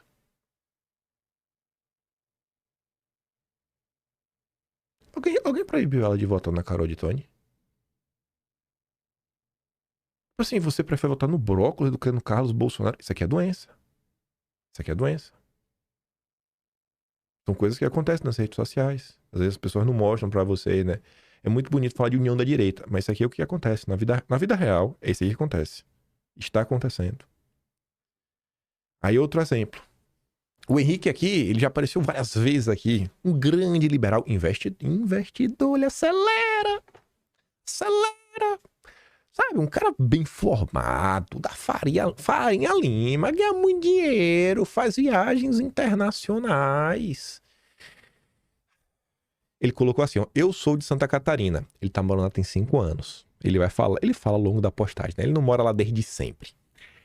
Ele vem, né? E não votem Carlos Bolsonaro para o Senado aqui de forma nenhuma. São tantos nomes bons de direita, não faz nenhum sentido votar num cara de fora de Santa Catarina. Aí vem o Miami Beach Elevator, né? Um perfil da Faria Lima também. Falou, irmão, são 2 votos, né? É um no Carlos e um na Carol. Aí ele vem, são 2 vagas, mas não 2 votos. Me enganei. Me atrapalhei. Aí depois vem o Gelson, né? Pô, tu vai votar no Amin, irmão. Porque tu tem 2 votos, pô, tu vai votar no Amin. Aí ele fala, eu vou apagar a postagem, né? Pode ser que eu vote no Carlos, né? Eu vou apagar, viu? Eu vou apagar, porque realmente, né? Eu posso votar na Carol e no Carlos, né? Já virou ódio, pô. Virou ódio, loucura. Não existe um movimento de imbecilização, de despolitização das pessoas. As pessoas não sabem nem quantos votos você tem direito. As pessoas não sabem nem quantos votos ela tem direito. E quer opinar na internet. O povo é muito emocionado. Pessoal, para que fique claro, cada eleitor vai votar em 2 senadores, bicho. Não precisa escolher um só. Você vai ter o direito de escolher 2. Que seja alguém corajoso para o Senado, que não fique a mercê de outro poder. Rapaz, é loucura. Aí vem outro. André. Tá discutindo lá com uma Mafinha, aí vem, né? Mas você acha legal exportar candidato para o quê? Manter a família com salários bons e assim fazer caixa mamando no Estado? Olha só, o argumento desse cara é autorrefutável. Porque o Carlos já tem um bom salário, né? Como vereador do Rio de Janeiro. Então ele já tá mamando nas tetas do Estado. Se esse é o argumento, ele já tá mamando. Não tem diferença. Não tem diferença, ele já é vereador. E eu acho que ele seria eleito vereador de novo, se ele quisesse, a quantidade de vezes que ele quisesse, né? Assim, não faz nem sentido. Não faz nem sentido essa afirmação, sabe? Será mesmo que o cara tá indo pra lá por causa do salário? Olha a cabeça, bicho. Aí, vem uma Mafinha. Mano, tu é obrigado a votar em alguém? Alguém tá te obrigando a votar nele? Vão colocar uma arma na tua cabeça e falar, vote no Carlos. O Bolsonaro tá comprando votos, né? Ou as pessoas decidem por conta própria? Porque pelo que tu tá dizendo, pô, Bolsonaro não teria o direito de escolher quem ele quer colocar para concorrer e as pessoas não teriam o direito de votar em quem eles querem. Então quer dizer que um juiz ou até você é quem deveria decidir isso? Me diga aí, pô, faz algum sentido democrático um troço desse? Aí o cara volta. Para você ver que a democracia permite bizarrices, mas é óbvio que a intervenção nacional obrigando a desmantelar uma aliança estadual é antidemocrática. Peraí, um partido político, que é uma organização, né, que tem dono, em tese, né, Bolsonaro presidente de honra do partido, líder da direita. Então, assim, cara, eu não consigo compreender como é que isso funciona. É o Estado que manda em Bolsonaro. Bolsonaro tem que se rastejar no chão. Lembrando que ninguém fala nada do Superman disputar em Minas Gerais, ele não é de Minas Gerais, e que a maior parte dessas pessoas apoiou o goiano Pablo Marçal em São Paulo. Também ninguém reclamou do carioca Tarcísio em São Paulo. É incrível, e as pessoas ainda não entenderam. Ninguém abriu a boca na época do Tarcísio falando que ele era carioca. Ninguém. Absolutamente ninguém. Ninguém. Você acha mesmo que é sobre senador?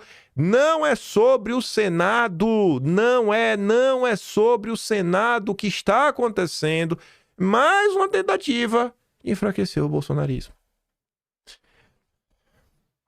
Agora, se prepare que a gente vai numa viagem psicodélica. Agora o nível vai subir. Eu sigo a Campanholo desde 2013. Época em que o movimento conservador ganhava destaque por causa do Olavão de Carvalhão, e ela já estava na pista. O Jair veio depois e surfou essa onda. É isso aí, dona. A Campanholo precedeu o Jair. Pronto. Agora você sabe quem foi que fez Bolsonaro presidente. Pronto. Bolsonaro surfou a onda da Campanholo. Aí tu falar, pô, mas é um perfil lá, com foto de caveira colorida, sabe? Tu vai levar a sério um perfil fake desse? Não, beleza. Mas calma que tem pessoas com rosto. Ludmila Liz Grilo. Um fato, eu disse fato, não opinião. Conheci o belíssimo trabalho cultural da Ana, no ano de 2013. Naquela época eu não era ligado em política, ainda não tinha ouvido falar de Bolsonaro. Conheci Ana primeiro, portanto, suas publicações no Facebook, como uma brilhante do professor Olavo. Eles gostam dessa carteirada, né? Aluno do professor Olavo. Seus estudos publicados, sua guerra na série acadêmica trouxeram até aqui. A política veio muito, muito depois. Aí a Bia da Caserna utilizou da ironia, né? Exato, rapaz. Quando eu conheci Bolsonaro, ele estava surfando na onda da Campanholo, né? E ganhou projeção nacional através dela. Eu nunca tinha escutado falar nele. Como a Olavo, ela se tornou tão brilhante que superou seu mestre, indo contra todos os seus ensinamentos relacionados de como fortalecer o embrião da direita presente no movimento bolsonarista. Carlos? Quem é o Carlos? A dona Melina fala, né? Lendo nos comentários, uma parte não entendeu que é ironia, a outra só sente ódio de Bolsonaro mesmo, não importa o motivo. Apenas uma pequena parcela contra ou a favor tem coerência. Aí eu fui ver alguns comentários, né? Que eu achei interessante. Aí o Bola da Silva tá elevando a ironia. Eu também conheci Ana quando ela veio aqui em Campo Grande, né, em Mato Grosso, em 2016. Aeroporto lotado, né, e foi o Carlos quem articulou a vinda dela. Foi um sucesso. O pessoal gritando e recepcionando a grande teórica olavista. Foi lindo. Aí a Saríssima diz, é isso, Bia. Pelas palavras da professora Ludmila, a criatura é maior que o seu criador. E até mesmo já estava muito antes em priscas eras. Ora, Bolsonaro deve ser um Zé Ninguém, né? Talvez quando ela chegasse no aeroporto, o povo chamava ela de Mita. Olha a Mita! É a Mita, né? Aí falando o professor, né? Praticamente todos os que se elegeram para o Congresso, levados pela... Eita, peraí, Olavo. Peraí, irmão. Onda Bolsonaro. O Olavo é louco. O Olavo é louco. Onda Bolsonaro. Olavo! É a onda Campanholo. É a onda Campanholo, Olavo. O teu fã aqui que tá falando. Ai, o Olavo é burro. Onda Bolsonaro. Olá, acorda, Olavo. Nunca existiu onda Bolsonaro. Onda de 2013 foi a Campanholo que gerou.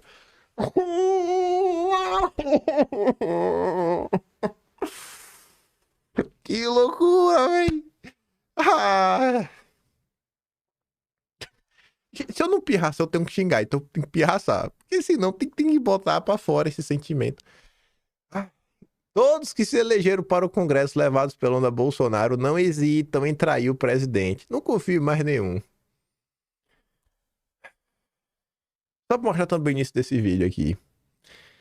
O vídeo vai ficar com menos de 1h20. Acho que não tem mais muita coisa, não. Menos de 1h20 dá. Falei, né? O racha na direita começou, finalmente. Eu mais adiante, não hoje, né? Mas mais adiante eu vou querer depois fazer... Ontem a gente fez uma live, né? Eu e o Max, falando de modo bem aprofundado essa treta toda que está acontecendo em Santa Catarina, porque para mim ali tem um fenômeno bem perigoso, sabe? Por exemplo, o perfil do Nicolas, com 3,8 milhões de seguidores, o perfil reserva dele, que é dele mesmo, ele mesmo chegou a twittar uma vez, olha, siga o meu perfil reserva, dando eco a um vídeo da Ana, onde ela tá ali falando absolutamente em verdade sobre o Carlos Bolsonaro. Então, assim, esse racha aconteceu. Fingir que ele não aconteceu é bobeira. Esse racha aconteceu. Nicolas, Marçal, Ana, entendeu? E outras pessoas. E o Carlos, com o Eduardo, Paulo Figueiredo, o pessoal aqui. A imprensa estava dizendo, por exemplo, que o Eduardo Bolsonaro estava sendo escanteado. Ontem ele estava em Mar-a-Lago com o nome dele escrito VIP. E nós temos um país para resgatar. Então o povo precisa saber disso.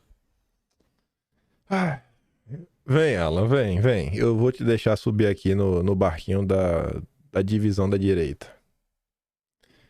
Eu dou play assim, nada mais, né? Porque quando aparece mais alguém constatando também algumas coisas, né? Eu falo, pô, não estamos mais sozinhos nessa, né? Pega lá, Alan, o Atlas, a partir de julho, e começa a ler o que tem lá no Atlas. Se você estiver interessado nesse racha, inclusive das pessoas que você citou, pega lá, dá uma lida, vê como é que andava as redes sociais. Da mesma forma que você fala aí do... Esse não posso nem falar o nome, que ele é incriticável, né? Mas quando você fala dessa pessoa incriticável, vê o que ela já estava aprontando já. Inclusive, não era nem no perfil reserva, era no perfil oficial mesmo, no Instagram. Tá lá os prints no Atlas. No Atlas, tá lá. Tudo lá bonitinho. Aí o Véu Olavo também disse, né? No Brasil, gratidão é puxa-saquismo. E ingratidão é heróica independência. Que tweet que... Rapaz, as coisas de Olavo envelhecem bem, né? É uma coisa assim surreal. Eu fico pensando no Tobias Panqueca, que é dono do acervo do Olavo, né?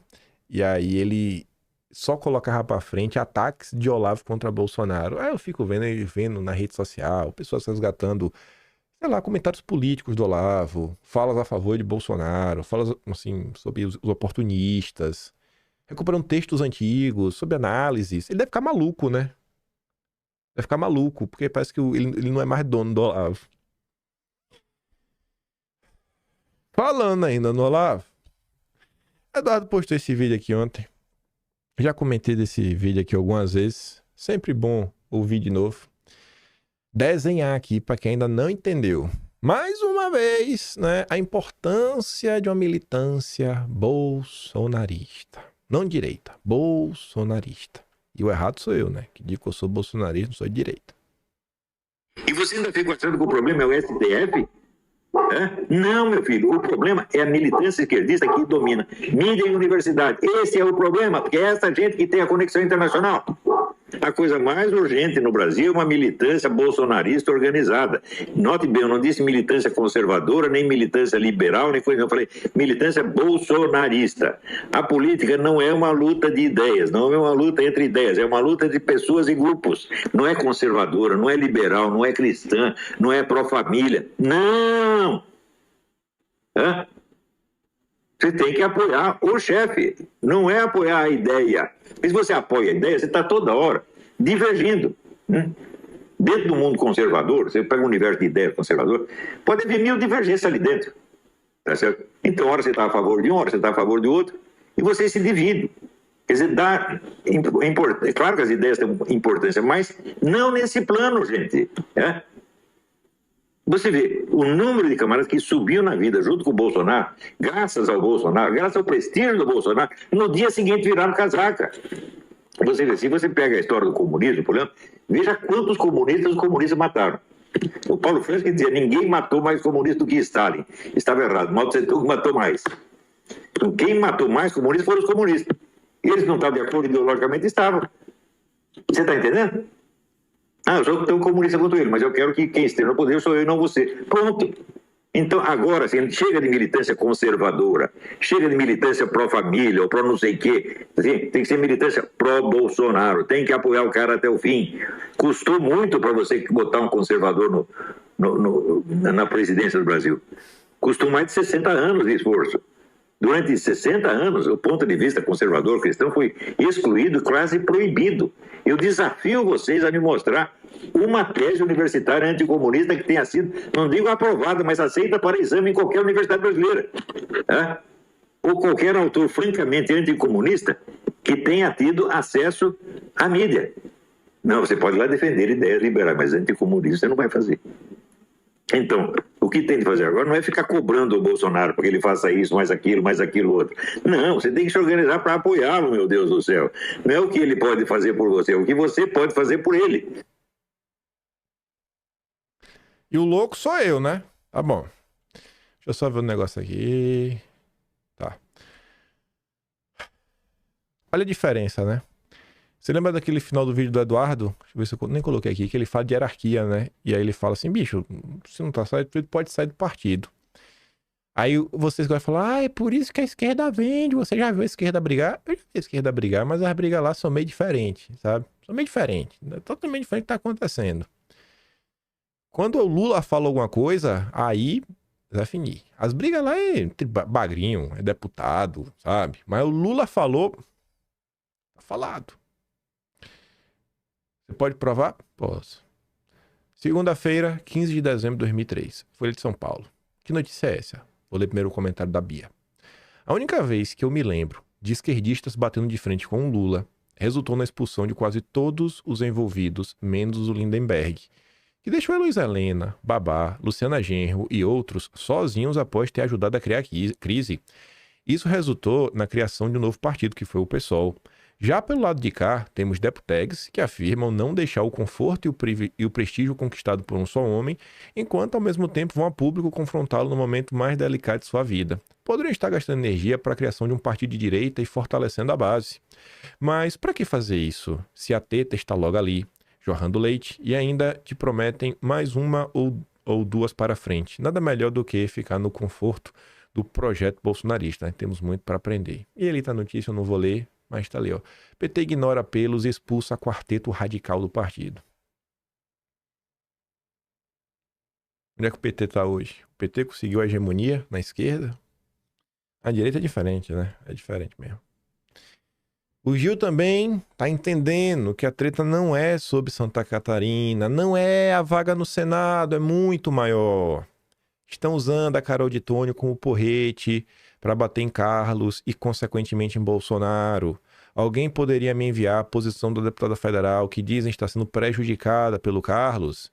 Se o que estão afirmando é verdade e ela está sendo prejudicada, com toda certeza ela vai saber se defender. Eu creio que ela não precisa de porta-voz. Espera a manifestação dela sobre tudo isso.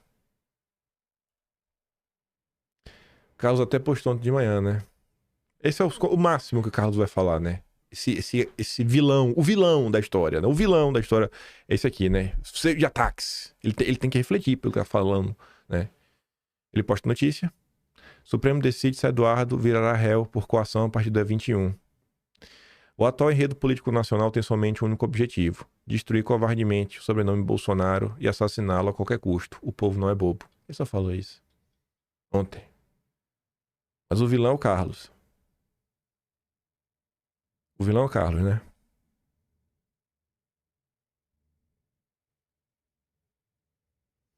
Comecem a cobrar das pessoas que vocês seguem a fonte primária das afirmações. Quando a pessoa fala, o Carlos disse isso, cobrem. Assim também quando falar Campanholo disse isso, cobrem. Bora pra eles provarem. Prove que ela falou isso. Das pessoas que vocês gostam, das pessoas que vocês não gostam. Prove. A galera tá trabalhando, sabe, no conforto de pegar o microfone, receber uma pautazinha e ficar batendo papo. Cobrem, cobrem. Vocês querem a fonte primária, notícia, documentos, áudios, cobrem. Cobrem. Cobrem. Mas cobrar todo mundo. Sobre botar empenho, né, para fazer alguma coisa para ajudar mesmo. Mais um vídeo aqui que para mim só corrobora com tudo que Eduardo vem fazendo e que, rapaz, velho, só me dá alegria, sabe? Em poucas palavras eu vejo que tá indo. Também é muito interessante que a gente adote o termo utilizado pelo nosso eterno Enéas Carneiro, de Estado necessário. Na cabeça de um liberal clássico, talvez isso possa soar como gasto de dinheiro, não seja papel do Estado. Mas eu te falo, é sim, e a gente precisa mudar esse tipo de conduta. Por isso que eu bato na tecla, para a gente ter isso tudo definido, organizado, para que não gere tantos debates internos, ou às vezes os parlamentares só saibam como se posicionar quando a matéria chega no plenário do Congresso Nacional. É preciso ter um projeto de país para dizer para onde é que a gente quer caminhar e de qual maneira. Exatamente. Assim, ó, o Simples Site tá falando sobre isso, véio, e quando você pega as últimas falas dele, inclusive o vídeo dele, eu até mostrei aqui, né, a participação dele no Market Makers, você vê que a Eduardo realmente anda estudando alguma coisa, né, ou usando o tempo que ele tem para se aprofundar um pouco mais, para tentar se tornar um ser humano um pouco melhor. Aí você vê a diferença, o cara tá aí, sabe? Isso aqui é um grande avanço.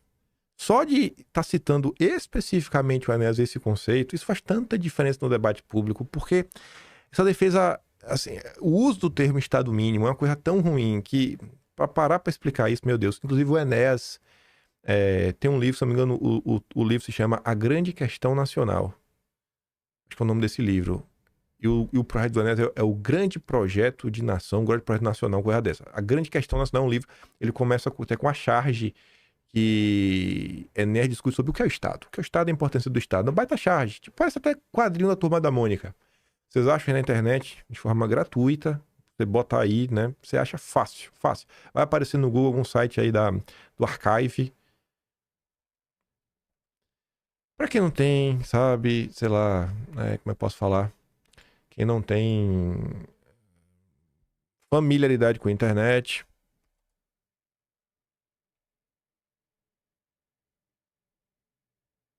vou ver aqui.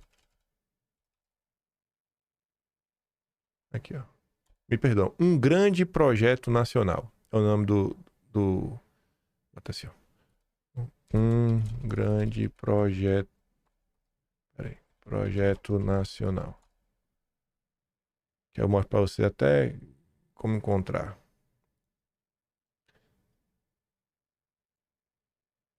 Deixa eu ver se esse aqui já abre.